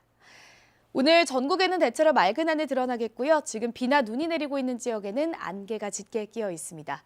현재 기온 서울이 영하 6.6도 가리키고 있습니다. 날씨 전해드렸습니다. 다음 주 월요일부터 적용될 사회적 거리두기 조정안이 오늘 확정 발표됩니다. 1000명 안팎의 확진자가 지속되고 있는 점을 감안해 현 단계의 연장 가능성이 높습니다. 서울 동부구치소 관련 코로나19 확진자가 1000명이 육박하고 있는 가운데 오늘 5번째 전수검사가 진행됩니다. 추미애 법무부 장관은 구치소 집단 감염 사태 이후 처음으로 매우 송구하다며 사과했습니다. 미국의 코로나19 누적 확진자가 첫 환자가 나온 지 거의 1년 만에 2천만 명을 넘겼습니다. 콜로라도 캘리포니아주에 이어서 플로리다에서도 변이 바이러스 감염자가 확인됐습니다. 이낙연 더불어민주당 대표가 국민 통합을 위해 이명박, 박근혜 두 전직 대통령의 사면을 대통령에게 건의하겠다고 밝혔습니다. 청와대와 사전 교감이 있었는지 관심이 모아지는 가운데 정치권은 술렁이고 있습니다. 새연휴 이틀째인 오늘도 전국의 아침 기온이 영하 10도 안팎까지 내려가는 등 강추위가 계속되겠습니다. 중부지방을 중심으로 낮에도 기온은 영하권에 머물겠습니다. 3차 유행이 좀처럼 진정되지 않고 있는 가운데 정부가 오늘 거리두기 단계 조정안을 발표합니다. 현행 거리두기 조치가 종료되는 내일 이후 적용될 방역 조치가 결정된 것입니다. 변이 바이러스가 세계 각국에서 확산됨에 따라서 외국인 입국자들에 대한 검역도 강화됩니다. 김민지 기자입니다. 현행 거리두기는 수도권 2.5단계, 비수도권 2단계입니다. 지난해 12월 8일부터 한 달 가까이 유지되고 있습니다. 5인 이상 모임과 여행 등을 제한한 연말연시 특별 방역 대책도 일주일 넘게 시행 중입니다. 이들 조치가 모두 내일 종료되는 만큼 정부가 이후 적용할 거리두기 단계 조정안을 오늘 확정해 발표합니다. 현재 수도권에서 운영이 중단된 학원, 실내 체육시설 등과 함께 저녁 9시 이후 취식이 금지된 식당 등 각종 다중이용시설에 대한 방역 조치 연장 여부가 결정됩니다. 최근 하루 평균 신규 확진자 수는 900명에서 1000명대를 유지하며 정체 국면을 보이고 있는 상황. 주말 이동량도 수도권과 비수도권 모두 지난 한 달 동안 꾸준히 줄어 거리두기 격상 전보다 각각 34% 정도 감소했습니다. 정부가 급격한 확진자 증가세가 억제되고 있다고 보는 만큼 거리두기 격상보다는 연장 쪽에 무게가 실리고 있습니다. 운영 시즌이 제한돼 있는 스키장과 눈썰 매장, 소규모 학원, 실내 체육시설 등에 대한 일부 허용이 검토 중인 것으로 알려졌습니다. 반면 변이 바이러스의 국내 유입을 차단하기 위한 조치는 강화됩니다. 정부는 변이 바이러스가 확산된 영국, 남아프리카 공화국에서 입국하는 모든 외국인, 내국인에 대해 PCR 음성 확인서 제출을 의무화했는데 변이 바이러스가 유입된 국가가 점점 늘어남에 따라 제출 의무 대상을 국내에 입국하는 모든 외국인으로 확대하기로 했습니다. 공항에서는 오는 8일 입국자부터, 항만에서는 15일 승선자부터 적용됩니다. PCR 음성 확인서는 코로나19 진단검사를 통해 음성 판정을 받았다는 것을 증명하는 서류로 출발일 기준 72시간 이내 발급받은 경우만 인정됩니다. KBS 뉴스 김민지입니다. 서울 동부구치소에서 추가 확진자가 계속 나오고 있습니다. 누적 확진자 수가 1000명대에 육박하고 있는데요. 요양병원 등을 중심으로 하는 집단 감염이 끊이질 않고 있습니다. 수도권 임시선별검사소에서도 국내 발생 신규 확진자의 15% 정도가 나오고 있습니다. 김소영 기자입니다. 서울 동부구치소 관련 신규 확진자는 하루 새 131명 늘었습니다. 출소한 사람 1명을 빼곤 모두 수용자들입니다. 직원 등 1,800여 명을 대상으로 한 4차 전수조사에서 새로 확인된 겁니다. 누적 확진자는 이제 1,000명을 육박하고 있습니다. 강원 북부교도소 등 동부구치소발 감염 확산이 잇따르고 있는 가운데 법무부는 오늘 5차 전수검사를 하기로 했습니다. 4차 검사에서 음성이 나온 수용자와 직원들이 대상입니다. 추미애 법무부 장관은 SNS를 통해 국민들께 심려를 끼쳐 매우 송구하다며 사과했습니다. 집단 감염 사태 이후 처음입니다. 서울 동부구치소는 고층 빌딩 형태의 전형적인 산밀 구조라면서 이른 시일 내 모범 수용자에 대한 가석방을 확대하고 형 집행 정지 등을 동시에 진행해 수용 밀도를 낮추겠다고 밝혔습니다. 종교시설과 요양시설 등을 중심으로 한 집단 감염 사례도 이어졌습니다. 경기 이천시 물류센터와 관련해서는 접촉자 59명이 추가 확진돼 누적 확진자가 80명으로 늘었습니다. 경기 군포시 공장과 관련해서도 직원과 가족 등 38명의 신규 환자가 나왔습니다. 비수도권에선 부산 영도구 노인건강센터 관련 41명, 울산 중구 선교단체 관련 34명, 대구 달서구 의료기관 관련 20명 등이 추가로 확진됐습니다. 익명 검사가 가능한 수도권 임시선별검사소에서는 149명이 확진 판정을 받았습니다. 국내 발생의 15% 정도에 해당합니다. 지난해 12월 첫 운영 이후 지금까지 68만여 건의 검사를 통해 모두 1,857명의 감염자를 조기에 찾아냈습니다. KBS 뉴스 김소영입니다. 어제 0시를 기준으로 신규 확진자는 1,029명이 나왔습니다. 신규 확진자 관련 소식 취재기자 연결해 보겠습니다. 송낙규 기자, 확진자 공식 통계부터 정리해 주시죠. 네, 어제 0시 기준 확진자가 하루 만에 다시 1,000명대로 늘어났습니다. 어제 0시 기준 신규 확진자는 1,029명으로 국내 발생 1,004명에 해외 유입 25명을 기록했습니다. 국내 발생을 지역별로 보면 서울이 358명, 경기 271명, 인천 63명이었고 수도권의 지역에선 부산 55명, 대구 43명, 울산 43명 순으로 많았습니다. 사망자는 17명이 늘어 누적 사망자는 917명이 됐습니다. 집단 감염도 지속돼 서울 중랑구 종교시설 관련해선 5명이 추가 확진됐고 울산 중구 선교단체 관련해서는 34명이 추가 확진됐습니다. 경기 파주시 식품업체와 관련해선 누적 11명, 경기 김포시 부동산업체 관련해서도 누적 12명의 확진자가 확인됐습니다. 네. 특히나 그 고위험 시설에서 집단 감염이 계속 나오는데요. 그 새해에 추가 대책들이 있습니까? 네, 요양병원과 요양시설 관련 집단 감염 발생이 수도권을 비롯해 광주, 부산 등 전국 곳곳에서 이어지고 있는데요. 이에 정부는 감염 취약시설 종사자들에 대한 선제적 진단검사를 강화하기로 했습니다. 국내 코로나19 사망자 중 절반 가까이는 의료기관과 요양시설에서 감염된 만큼 사망자를 줄이기 위해서 감염 취약시설 확산을 최대한 막는 것이 중요하기 때문인데요. 이에 따라 모든 요양병원과 요양시설, 정신병원 종사자들은 올해부터 매주 코로나19 진단검사를 받아야 합니다. 여기에 양로시설, 중증 장애인 거주시설 종사자들도 검사 대상자로 새롭게 추가됐습니다. 한편 정부는 모레부터 적용될 거리두기 단계 조정안을 오늘 오전 발표할 예정입니다. 연말 연시 특별 방역 대책을 비롯해 수도권 2.5단계, 비수도권 2단계의 거리두기 조치가 내일이면 종료되는 만큼 이후 거리두기 조치를 어떻게 적용할지 결정하게 됩니다. 지금까지 사회부에서 전해드렸습니다. 미국의 코로나19 누적 확진자가 2천만 명을 넘어섰습니다. 지난해 1월 20일 첫 감염자가 나온 지 거의 1년 만입니다. 콜로라도, 캘리포니아에 이어 플로리다에서도 변이 바이러스 감염이 확인됐습니다. 뉴욕에서 한보경 특파원입니다. 현지 시간 지난해 12월 31일 기준 미국 내 코로나19 하루 신규 확진자 수는 23만여 명입니다. 닷새 만에 100만 명이 코로나19에 걸리면서 미국의 코로나19 누적 확진자 수는 2천만 명을 넘어섰습니다. 지난해 1월 20일 첫 감염자가 나온 뒤 거의 1년 만에 미국에서 2천만 명이 코로나19에 감염된 겁니다. 31일 하루에 3,400여 명이 코로나19로 숨지면서 누적 사망자 수도 34만 7천여 명에 이릅니다. 전 세계 코로나19 감염자 수의 거의 5분의 1, 사망자 수의 4분의 1이 미국에서 나오고 있습니다. 세계 최대 피해 국가입니다. 코로나19로 입원한 환자 수도 12만 5천여 명으로 코로나19 사태 이후 최고치를 나타내고 있습니다.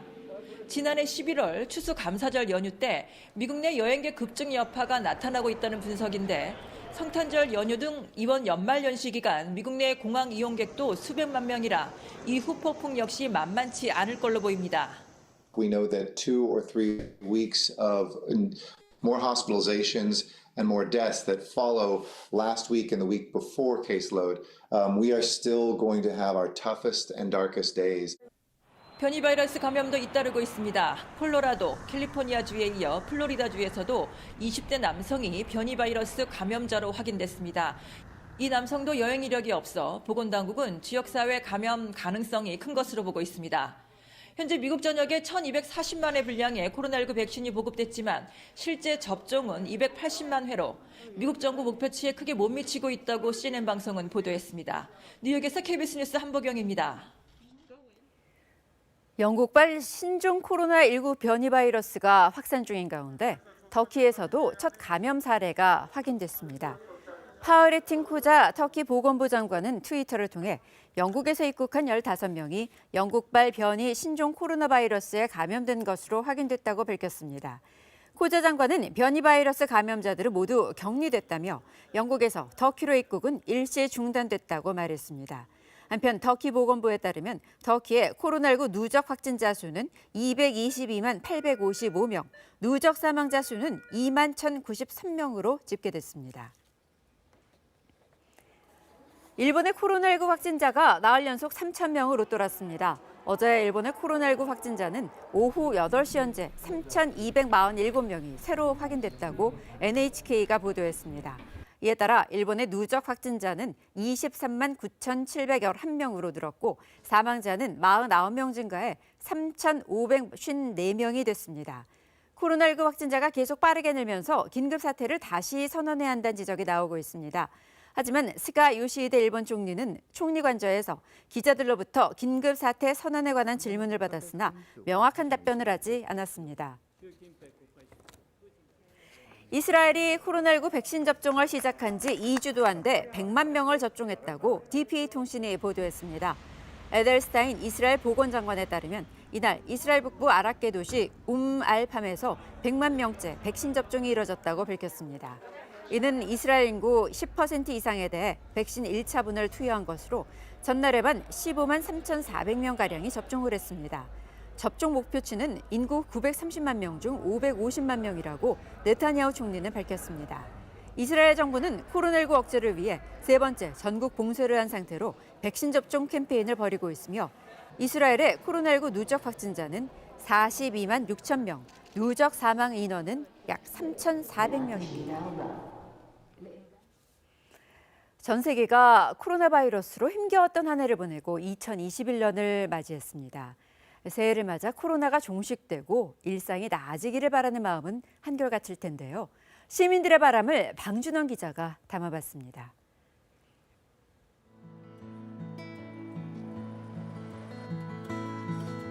코로나 때문에 고생을 많이 했잖아요, 여러분들이. 이제 새로 백신이 나왔다니까 그 백신이 우리 국민들한테 다 올바르게 맞아갖고 그냥 코로나가 멀리 도망가게끔, 없어지게끔. 올해는 코로나가 없어져가지고 모두 마스크를 벗고 웃는 얼굴을 봤으면 좋겠고 경제라던가 이제 각자 하시는 일들 다 잘 돼서 더 뜻깊은 미소를 짓는 날이 왔으면 좋겠습니다. 아무래도 가서 하는 게 더 운동에 집중이 되고 하는데 날씨도 춥고 하니까 밖에서 하는 게 사실 좀 쉽지 않아서 이것도 빨리 코로나가 진정돼서 갈 수 있게 됐으면 좋겠어요. 수영을 6년 정도 했는데 수영을 3월 달부터 못 해가지고 제일 아쉬웠고요. 수영을 가고 싶어요. 일상으로 돌아가고 싶습니다. 제가 지금까지 살아오면서 손자 손녀들한테 이렇게 남는 추억이 없어가지고 나는 손자 손녀들하고 같이 가족들 여행도 좀 가고 싶고 뭐 해외여행이 아니라 국내에서 가볼 때는 아직도 많으니까 좀 가고 싶고. 여행도 많이 다니고 친구들도 자주 만날 수 있는 그런 해가 되었으면 좋겠어요. 이런 시간들이 빨리 지나서 저희가 이제 어느 정도 그 일정한 수준 이하로 떨어지는 날이 빨리 오기를 바라고 있습니다. 개인적인 소망은 저녁에 가족들과 함께 시간을 보낼 수 있는 날이 빨리 오기를 바라고. 어찌됐든 맞아봤으면 좋겠어요. 네. 백신의 효과가 있는지 없는지 아직까지는 뭐 그렇게 큰 부작용은 없다고 하는데 맞았으면 좋겠네요. 모든 사람이 만나고 싶을 때 만나고 또 열심히 또 저희 같은 사람들은 열심히 또 경제 활동을 하고 또 하여튼 모든 것들이 좀 정상적인 상황으로 빨리 좀 돌아갔으면 하는 소망이 있습니다. 새해가 밝았지만 코로나19와의 힘겨운 싸움은 여전합니다. 코로나19로 삶이 어떻게 달라졌는지, 정부의 방역에 대한 평가는 어떤지 KBS가 설문조사를 통해 국민들의 의견을 들어봤습니다. 먼저 이화진 기자입니다. 우리 사회에 가장 필요한 정책 1순위로 코로나19 방역이 꼽힐 만큼 지난해는 감염병에 대한 국민적 두려움이 과제였습니다. 정부가 방역 대응을 잘 하고 있느냐는 질문에는 응답자의 56.7%가 잘 하고 있는 편이라고 응답했고 잘 못하고 있다는 답도 41.4%로 나타났습니다. 하지만 지난 추석 때는 80%대, 지난달 첫째 주까지만 해도 70%대가 유지됐던 긍정평가는 최근 들어 낮아지는 추세입니다. 코로나19 확산은 일상에도 많은 영향을 미치고 있습니다. 71.7%의 응답자가 코로나19 이전과 비교해 삶의 만족도가 낮아졌다고 답했습니다. 우울감 또한 61.9%가 더 자주 느낀다고 했는데 이 또한 지난 추석과 비교해 늘었습니다. 직업으로 보면 자영업자와 주부가, 스스로 인식한 경제 계층으로는 저소득층이 코로나로 더 힘들어하고 있습니다. 우울감을 호소하는 경우 여성이 남성보다 13%포인트 더 자주 느낀다고 답했고 연령별로는 60대 이상의 응답자가 더 우울하다고 말했습니다. 코로나19와 사회적 거리두기 장기화에 따른 경기 침체, 소외계층을 위한 돌봄의 부족, 그리고 가정 내 상황 등이 주요 원인으로 꼽힙니다. 코로나 백신에 대한 의견도 물었습니다. 신속성과 안전성 중에 안전성이 더 중요하다는 의견이 우세했습니다. 진보 성향의 응답자는 백신의 안전성 검증 후 접종을 선호했고 보수 성향의 응답자는 신속성을 더 우선으로 꼽았습니다. 다만 위험군인 60대 이상의 고령층은 더 빠른 접종을 선호했습니다. 백신 접종이 가능해진다면 예방 접종을 하겠냐는 질문에는 긍정적인 의견이 87.4%로 나왔습니다. KBS 뉴스 이화진입니다. 코로나19가 가져온 경제적 타격도 적지 않았다는 응답이 많았습니다. 특히 10명 중에 9명, 대다수가 경제적 불평등이 더 심해졌다고 지적했습니다. 이어서 김지숙 기자입니다. 실제 경제적으로는 삶이 어떻게 달라졌는지도 알아봤습니다. 코로나 확산 전인 지난해에 비해 소득이 줄었다는 사람과 비슷하다는 사람이 반반 정도로 나타났습니다. 줄었다 46.4, 비슷하다 47%였고 증가했다 5.8%였습니다. 직업별로는 자영업자는 77%, 이어서 생산직 등 블루칼라는 54%가 소득 감소를 경험했는데 반면 사무직 같은 화이트칼라는 소득이 줄었다는 응답이 26.8%였습니다. 스스로 인식하는 경제적 계층에서도 소득 감소는 차이가 있었습니다. 소득이 매우 감소했다는 응답은 경제적 하위 계층에서 가장 많았고 상위 계층에서 가장 적었습니다. 비교적 안정적인 직업군에 비해 자영업자 같이 소득이 불안정한 직업군, 또 경제적 하위 계층이 코로나로 인한 타격을 제일 크게 입고 있는 겁니다. 우리 사회의 경제적 불평등도 심각한 상황으로 조사됐습니다. 코로나 확산 이후 경제적 불평등이 더 심해졌다가 86.3%, 10명 중 9명이 불평등이 더 심해졌다고 생각하고 있었습니다. 정부의 재난지원정책에 대한 평가는 어떨까요? 우선 재난지원금을 선별 지급하는 데 대해선 전체의 66.6%가 찬성 의견을 밝혔는데 처음으로 재난지원금을 선별 지급한 뒤인 지난 추석 때보다 긍정 의견이 늘었습니다. 소상공인과 자영업자에 대한 임대료 지원과 방역 지침에 따라 영업을 못하는 자영업자 등에게 임대료를 청구하지 못하게 한 이른바 임대료 멈춤법에서도 긍정 의견이 더 많았습니다. 이번 조사는 KBS가 한국리서치에 의뢰해 지난달 27일 일요일부터 사흘 동안 전국 만 18세 이상 남녀 1000명을 휴대전화 가상번호를 활용한 전화 면접으로 실시했으며 95% 신뢰 수준에서 표본 오차는 플러스 마이너스 3.1%포인트입니다. KBS 뉴스 김지숙입니다. 주말 아침도 공기가 차갑습니다. 오늘 서울의 아침 기온 영하 7.6도로 출발했는데요. 낮 동안에도 영하권에 머물겠습니다. 일요일인 내일도 영하 10도 안팎의 추위가 계속되니까요. 건강관리 잘해주셔야겠습니다. 오늘 아침까지 충청과 남부지방 내륙에는 눈이나 비가 내리는 곳이 있겠습니다. 양이 많지는 않겠지만 지난 나흘간 눈이 내렸다 녹았다를 반복하면서 도로가 미끄러운 곳이 많겠습니다. 울릉도와 독도에는 오늘 밤까지 5에서 최고 10cm 정도의 눈이 더 내려 쌓이겠습니다. 동해안 지역은 대기가 무척 건조한데요. 특히 강원 동해안 지역에는 건조경보가 발효 중이어서 화재 위험이 높습니다. 오늘 하늘은 대체로 맑겠지만 남부 내륙 지역은 아침까지 구름이 많이 끼겠고요. 지금 비나 눈이 내리고 있는 지역은 안개도 짙게 끼어 있습니다. 현재 기온 살펴보겠습니다. 서울이 영하 7.4도, 대구 영하 2.1도, 대전이 영하 6.4도 가리키고 있고요. 한낮에는 서울이 영하 1도, 철원 영하 3도 예상되고 대구 3도, 광주 2도로 어제와 기온이 비슷하거나 조금 높겠습니다. 바다의 물결은 동해상에 풍랑주의보가 발효 중인 가운데 최고 4m까지 거세게 일겠습니다. 제주 해상에서도 물결이 최고 3m로 높게 일겠습니다. 다음 주에도 추위는 누그러지지 않겠습니다. 주 후반에는 찬바람이 더욱 강하게 불면서 오늘보다 날이 더 추워지겠습니다. 날씨 전해드렸습니다. 문재인 대통령은 새해 첫날을 한반도 초계 비행으로 열었습니다.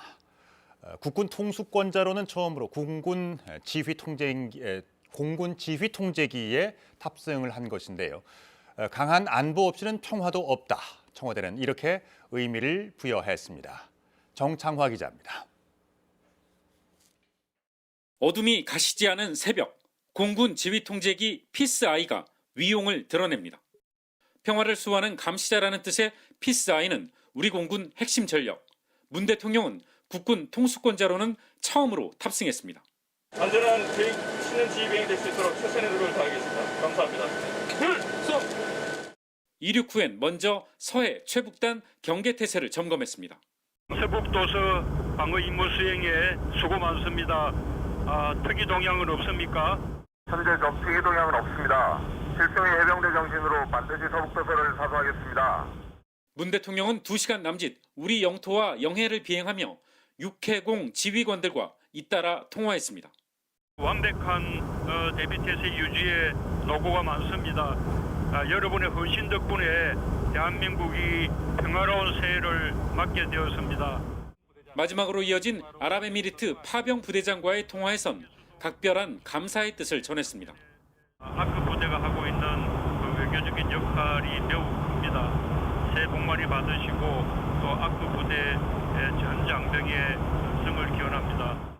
부대원 전원이 값진 성과와 함께 건강하고 안전하게 가족품으로 복귀할 수 있도록 최선을 다하겠습니다.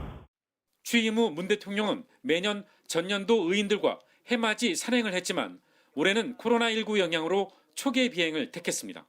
청와대는 강한 안보 없이 평화도 없다고 강조했는데 안보 행보인 동시에 평화 행보라는 해석입니다. KBS 뉴스 정창화입니다. 더불어민주당 이낙연 대표가 이명박, 박근혜 두 전직 대통령의 사면을 언급했습니다. 사면이 국민 통합을 이끌어낼 방안이라는 구상인데요. 청와대와 사전 교감이 있었는지 관심이 모아지는 가운데 정치권이 술렁이고 있습니다. 송명희 기자입니다. 두 전직 대통령의 사면을 적절한 때 문재인 대통령에게 건의하겠다. 이낙연 더불어민주당 대표가 연합뉴스와 신년 인터뷰에서 사면론을 꺼냈습니다.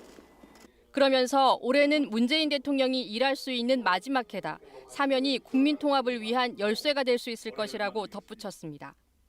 신년 인사에서도 같은 취지의 발언을 이어갔습니다. 전진은 디지털과 그린의 새로운 미래로 나아가는 것이고 통합은 국민 모두 함께 나아가자는 것입니다. 전진과 통합을 올해 우리는 이루어갈 것입니다. 이명박 전 대통령은 지난해 10월 대법원에서 징역 17년이 확정돼 재수감됐고 박근혜 전 대통령은 오는 14일 대법원의 최종 선고를 앞두고 있습니다. 민주당 내에서는 찬반이 엇갈리는 가운데 서울시장 선거에 출마한 우상호 의원은 오히려 국론 분열로 이어질 수 있다며 시기와 내용 면에서 적절하지 않다고 주장했습니다. 이 대표의 사면 건의 구상에 대해 청와대 한 관계자는 실제 사면 건의가 이루어져야 논의할 수 있는 문제라며 신중한 입장을 보였습니다. 다만 최근 문재인 대통령과 이 대표의 두 차례 회동에서 교감이 있었을 가능성도 있습니다. 지난달 두 전직 대통령을 두고 역사와 국민 앞에 큰 죄를 저질렀다고 사과한 김종인 국민의힘 비대위원장은 처음 듣는 얘기라는 반응을 보였습니다. 난 뭐 그런 얘기 지금 처음 듣는 얘기거든. 나 지난번에 만나서 내가 그런 얘기 들어본 적이 없어요. 정의당은 두 전직 대통령으로 인해 고통받은 많은 국민이 있다며 입장 철회를 요구했고, 국민의당은 오는 4월 재보궐선거를 앞둔 전략이 아닌지 경계심을 나타냈습니다. KBS 뉴스 송명입니다. 트럼프 미국 행정부의 명령에 따라서 중국의 3대 통신회사가 새해 미국 뉴욕 증시에서 퇴출당합니다. 뉴욕 증권거래소는 성명을 내고 1월 7일에서 11일 사이에 차이나 모바일, 차이나 유니콤, 차이나 텔레콤의 주식 거래를 중단한다고 밝혔다고 뉴욕타임스가 보도했습니다. 이번 조치는 트럼프 행정부가 지난해 11월 중국군과 연계된 기업에 대한 미국인들의 투자를 금지하는 행정명령을 내린 데 따른 조치입니다. 그러나 뉴욕타임스는 뉴욕 증시 퇴출 조치가 이들 기업과 중국 측에 큰 타격을 주지는 못할 것으로 내다봤습니다. 상하이와 홍콩 증시의 규모가 커져서 뉴욕에서 월스트리트의 거대 자본을 직접 유치하지 못하더라도 자금 조달에 별 문제가 없기 때문입니다.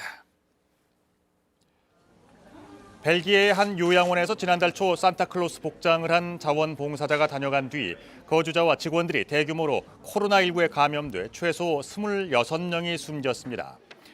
AFP 통신 등은 지난달 5일 벨기에 북부 안트베르펜주 몰에 있는 요양원에 산타 복장의 자원봉사자가 다녀간 뒤 지금까지 거주자 85명이 코로나19 확진 판정을 받았다고 보도했습니다. 이 봉사자는 요양원 방문 뒤에 코로나19 확진 판정을 받았습니다. 다만 해당 봉사자가 요양원 집단 감염을 일으킨 전파자인지는 확실치 않은 상황입니다. 염홍철 전 대전시장이 코로나19 양성 판정을 받았습니다. 함께 식사 모임을 한 더불어민주당 황운하 의원은 검사 결과 음성으로 확인돼 자가격리에 들어갔습니다. 박지은 기자가 보도합니다. 지난달 26일 대전시 유천동의 한 식당에서 염홍철 전 대전시장과 더불어민주당 황운하 의원, 지역 경제계인사 3명이 함께 식사 모임을 했습니다. 먼저 이 모임에 참석한 지역 경제계인사가 그제 확진됐고, 뒤이어 검사를 받은 염홍철 전 대전시장도 양성 판정을 받았습니다. 함께 식사한 황운하 의원은 검사 결과 음성으로 확인됐지만 방역당국의 지침에 따라 오는 9일까지 자가 격리됩니다.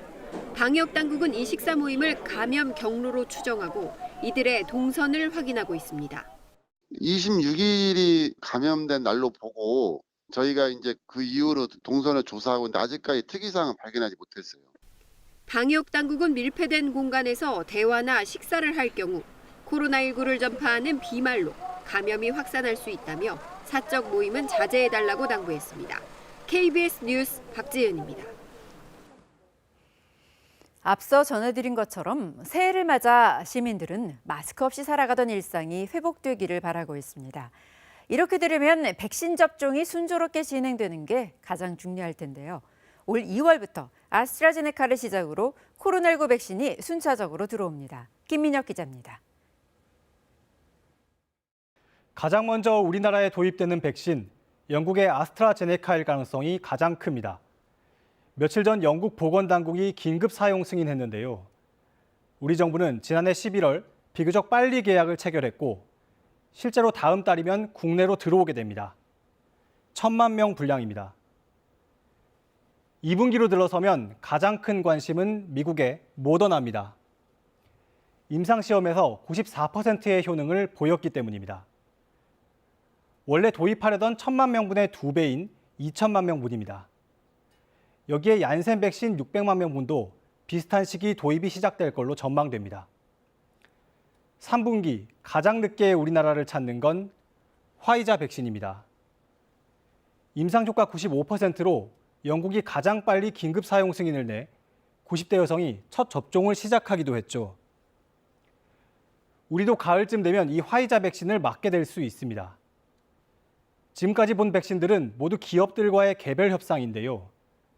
세계 백신연합기구인 코백스 퍼실리티를 통해서도 1,000만 명분을 도입하는데 역시 1분기 도입을 추진 중입니다. 정리를 해보면 1분기에 아스트라제네카와 코백스 퍼실리티 백신, 2분기에 모더나와 얀센, 3분기에 화이자 도입이 시작됩니다. 이를 모두 합쳐 5,600만 명 분량입니다. 이렇게 백신이 들어와 접종이 이뤄지기 시작하면 우리는 마스크 없던 예전의 일상으로 돌아갈 수 있을까요? 전문가에게 들어봤습니다. 1년째 사투를 벌여온 현장. 의료진도 백신을 기대하긴 마찬가지입니다. 눈을 멀쩡하게 뜬 상태에서 자기가 죽어가는 걸 알면서 돌아가십니다.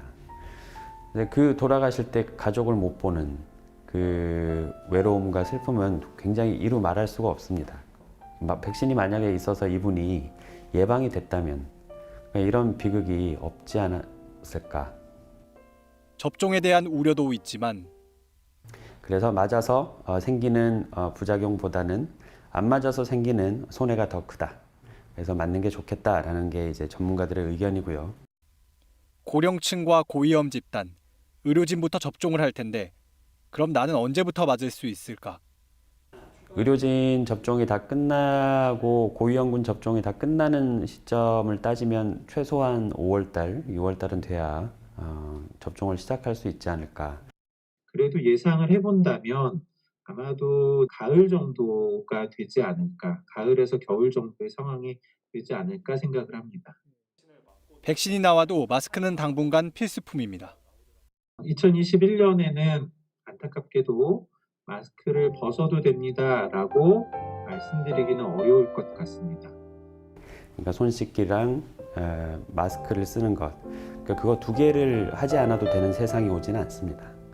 그거는 여전히 백신을 접종을 받고 난 이후에 세상에서도 계속 지켜야 될 룰임에는 틀림이 없을 겁니다. 그래도 밝아온 새해가 신종 감염병을 극복하는 출발점이 되길 기대해 봅니다. 백신이 들어오면 또 다른 세상이 열리지 않을까 그런 기대를 해봅니다.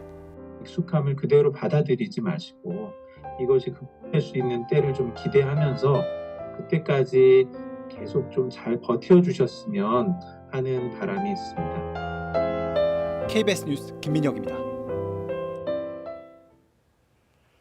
해가 바뀌어도 코로나19 상황은 나아질 기미를 보이지 않는데요. 이 때문에 노인복지시설은 자원봉사까지 끊기면서 노인들은 말벗도 없이 하루하루 쓸쓸하게 보내고 있습니다. 하초희 기자입니다. 주택가 골목길입니다. 홀몸 노인들에게 도시락을 배달합니다. 원래는 자원봉사자들이 하던 일인데 지금은 사회복지관 직원들이 담당합니다. 코로나19 때문에 봉사자가 끊긴 탓입니다. 어제 점심 잘 드셨어요? 도시락은 어디 있어요? 끼니는 겨우 챙겼지만 기다리던 말벗 봉사자는 만날 수 없었습니다. 아이고 사람 오는 게 제일 반갑지요. 맨날 혼자 이렇게 있으니까. 그전에는 들어 있었어요. 저기 강대 학생들 한 서너 명서 와서. 취약계층 노인들이 점심 식사를 하던 곳입니다. 단체 식사가 어려워지면서 지금은 텅 비어 있는데요. 매주 월요일마다 복지관 직원들이 한 주치 식사를 준비해 전달하고 있습니다. 노인들을 더 챙겨주지 못해 안타깝습니다. 어르신들을 좀 더 찾아뵀는데 시간을 좀 많이 할애할 수 있었는데 지금은 이제 그 자원봉사의 역할까지 다 하다 보니까 이제 업무도 그렇고 좀 시간도 많이 부족하고. 치매 환자들이 자주 찾는 주간 노인 요양시설입니다. 예년 이맘때 같았으면 문화예술 공연부터 이발, 의료까지 봉사활동이 줄을 이을 때지만 지금은 상황이 전혀 다릅니다. 다양한 프로그램들을 시행을 하면 좋은데 그렇지 못하니까 치매가 더 좀 진전이 된다거나 치매에 대한 좋은 프로그램이 시행될 수 없다는 게 안타깝습니다. 코로나 사태에 자원봉사까지 중단되면서 이번 겨울 노인들의 모습이 더 쓸쓸해 보입니다. KBS 뉴스 하초입니다. 3위 명민호 실종 선원 수색을 나흘째 이어가고 있는 해경이 어선 일부로 추정되는 물체를 발견했습니다. 제주지방해양경찰청은 어제 제주항 주변 28km 해역에 함선 25척과 항공기 5대를 투입해 해상 수색을 벌이고 해경과 해군대원 70여 명을 동원해 제주항 방파제 안팎에서 수중 수색을 벌였지만 실종 선원 6명을 발견하지 못했다고 밝혔습니다. 다만 수중 수색 중 제주 외항 방파제 인근에서 3위 명민호의 선미 스쿠류로 추정되는 물체를 발견해 오늘 날이 밝는 대로 발견 위치를 중심으로 집중 수색을 벌일 계획입니다. 제주시 한림선적 3위 명민호는 지난달 29일 밤 제주항 앞바다에서 뒤집힌 채 발견됐는데 실종된 선원 7명 중 조리장 73살 김모 씨만 숨진 채 발견됐습니다. 주말인 오늘도 추위는 계속됩니다. 오늘 서울의 아침 기온이 영하 8도로 출발했는데요. 한낮에도 영하 1도에 머물면서 종일 춥겠습니다. 일요일인 내일까지도 계속해서 추운 날씨는 이어지니까요. 건강관리 잘해주셔야겠습니다. 오늘 아침까지 충청과 남부지방에는 눈이 내리거나 비가 내리는 곳이 있겠습니다. 양이 많지는 않겠고요. 충남 남부와 호남 지역을 중심으로 최고 3cm 정도 예상됩니다.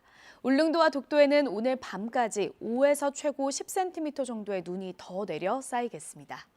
동해안 지역은 대기가 무척 건조합니다. 지금 수도권과 동해안 지역에 건조특보가 내려져 있고요. 특히 강원 동해안 지역에는 건조경보가 발효 중이어서 화재 위험이 매우 높습니다. 작은 불씨가 큰 불로 번질 수 있는 만큼 불씨 관리 철저히 해주셔야겠습니다. 오늘 중부지방의 하늘은 대체로 맑겠습니다. 지금 비나 눈이 내리고 있는 지역은 안개까지 끼어서 시야가 조금 답답합니다. 현재 기온은 서울이 영하 7.4도, 철원 영하 14.5도까지 떨어져 있고요. 남부지방도 영하권 추위를 보이고 있습니다. 한낮에는 서울이 영하 1도, 대전과 전주 1도, 포항 4도 예상되고요. 춘천은 0도에 머물겠습니다. 바다의 물결은 동해상에 풍랑주의보가 발효 중인 가운데 최고 4m까지 거세게 일겠고 제주 해상에서도 물결이 높게 일겠습니다.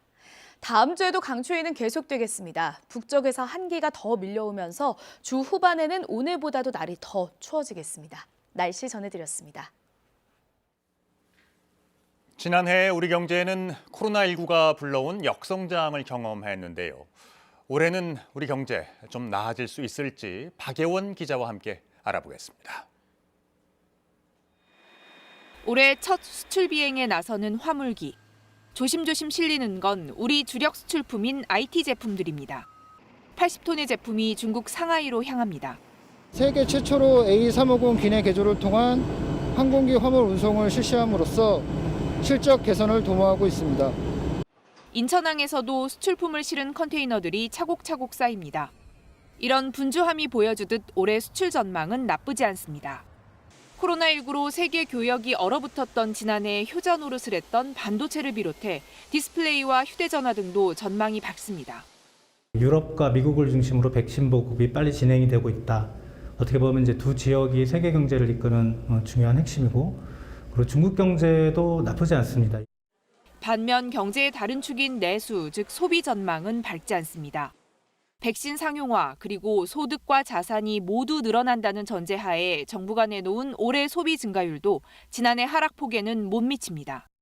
특히 대면 서비스업을 중심으로 자영업자들의 어려움은 계속 이어질 것으로 보입니다.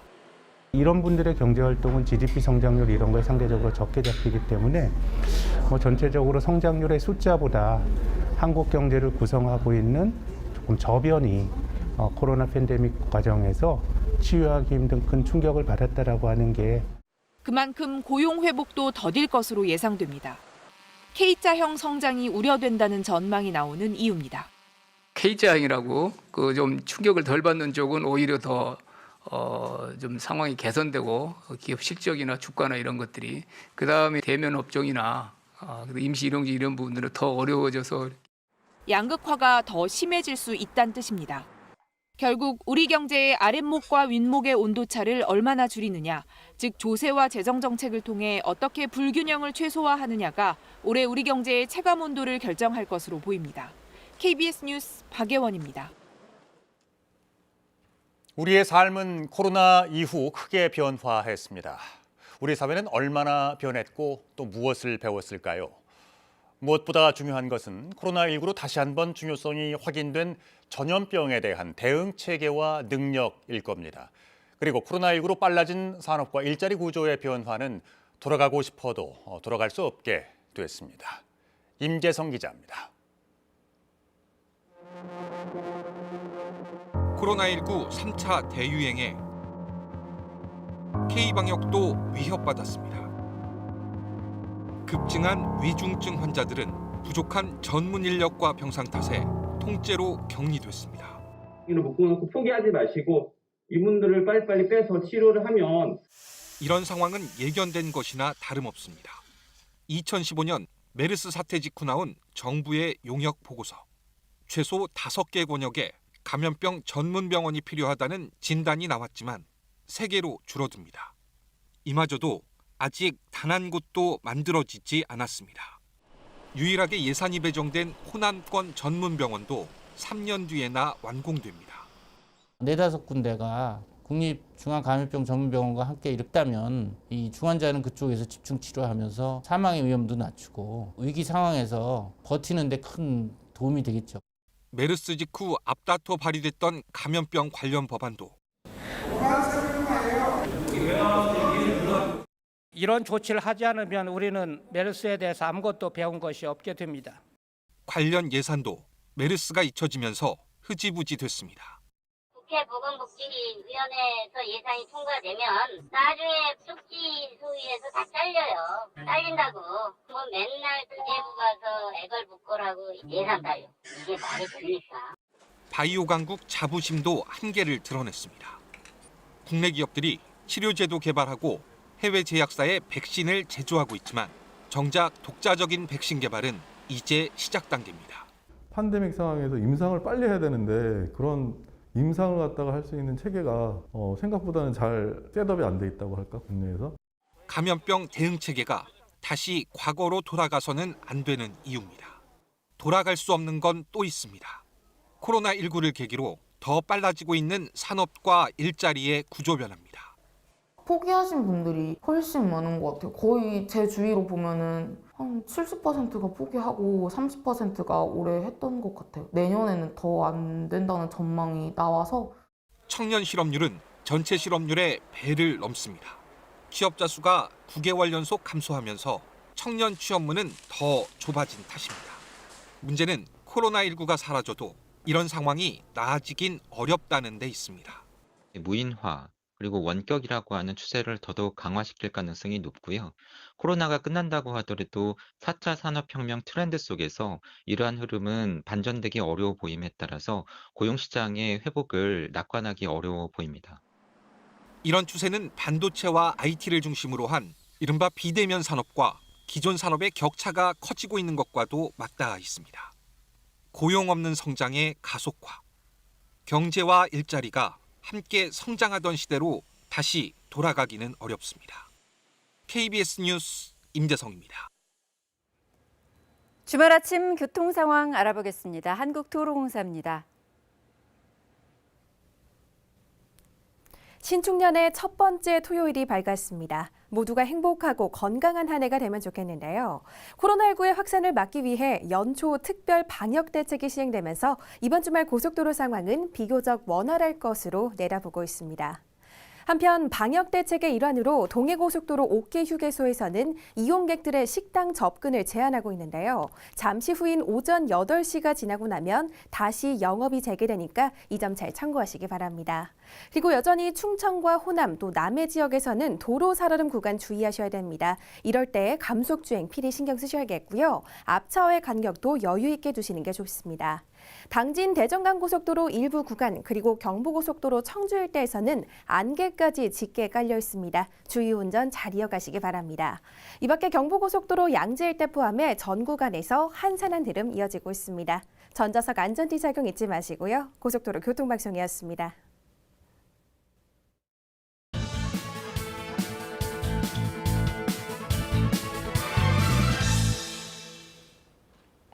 지난해 우리나라는 코로나19로 큰 어려움을 겪었습니다. 코로나19 이전에도 경제 성장률 하락과 고용 악화로 체질이 약화됐던 한국 경제는 2020년 마이너스 성장을 기록하며 과거 외환 위기와 금융 위기에 버금가는 경기 침체를 보였습니다. 감염 확산 우려로 소비가 급감하면서 자영업자와 소상공인, 중소, 중견기업 노동자를 포함해 우리 사회의 저소득층과 취약계층의 삶은 매우 힘겨웠습니다. 그러나 최근 코로나19의 어둠에 갇혔던 주요 선진국은 백신 접종과 함께 경기 침체의 터널을 빠져나와 새로운 도약의 희망을 찾고 있습니다. 수출이 경제의 중요한 부분을 차지하는 우리나라 입장에서 대외 여건 개선은 다행이지만 여전히 불안 요소가 남아 있습니다. 바이러스의 재확산, 변이 바이러스에 출현, 백신 확보와 접종의 지연 등 치명적인 감염의 공포는 언제든지 경제를 급락시키는 위험 요소가 될 수 있기 때문입니다. 또한 실물 경기가 회복되지 않은 상태에서 유동성 공급과 함께 나타난 자산 가격의 급등 역시 경기 회복이 지연될 경우 실물과 금융의 괴리로 인해 경제의 불안정성을 높이는 또 하나의 요인이 될 수 있습니다. 더구나 새해에는 4월 재보궐선거와 내년 대통령 선거 등 각종 정치 일정을 앞두고 있어 경제정책이 정치적인 이해관계에 의해 흔들릴 우려도 있습니다. 따라서 코로나19 사태에 대응하기 위해 재정 지출을 확대해야 하지만 직접 피해를 입은 업종과 경기 침체에 취약한 계층을 집중 지원하는 데 우선순위를 두는 등 보다 원칙 있고 효과적인 정책이 필요한 때이기도 합니다. 특히 정책의 초점을 단순 재정 지출 확대를 통한 일시적 반등이 아니라 코로나19 이후의 경제를 준비하는 데 맞춰야 합니다. 코로나19 이전 우리 경제에 부담을 주었던 정책과 제도는 이제 과감히 변화시켜야 합니다. 코로나19 이후 급속한 디지털 전환 등 새로운 기술 환경의 도래를 경제 성장의 원동력으로 활용할 수 있도록 규제 환경을 개편하고 성장 동력을 회복시키는 작업도 함께 필요합니다. 우리가 직면한 경제의 위험 요소와 불안정성을 모두 통제할 수는 없지만 시장 원리에 부합하는 원칙 있는 정책만이 경제를 성장시키며 결국 새해 우리 삶의 문제를 해결할 수 있다는 사실을 잊지 말아야 합니다. 뉴스 해설이었습니다.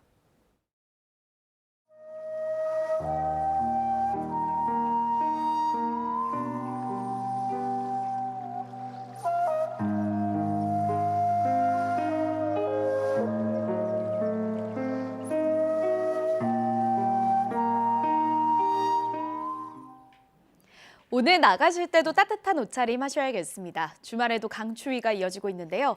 오늘 서울의 아침 기온 영하 8도로 출발했고 한낮에도 영하권에 머물겠습니다. 일요일인 내일도 추위는 계속되면서 영하 10도 안팎의 추위가 이어지겠습니다. 오늘 아침까지 충청과 남부지방에는 눈이 내리거나 비가 내리는 곳이 있겠습니다. 충청과 호남 지역을 중심으로 1에서 3cm 정도의 눈이 내려 쌓이겠고요. 울릉도와 독도는 밤까지 최고 10cm 정도의 눈이 쌓이겠습니다. 동해안 지역은 대기가 매우 건조합니다. 특히 강원 동해안 지역에는 건조경보가 발효 중인 만큼 불씨 관리 철저히 해주셔야겠습니다. 오늘 중부지방의 하늘은 차차 맑아지겠습니다. 현재 기온 어제 아침과 비슷하거나 조금 낮은데요. 서울이 영하 7.4도, 춘천은 영하 10.9도 가리키고 있습니다. 날씨 정보 전해드렸습니다. 토요일 아침 뉴스광장 마치겠습니다. 안전하고 평안한 주말 보내시기 바랍니다. 고맙습니다.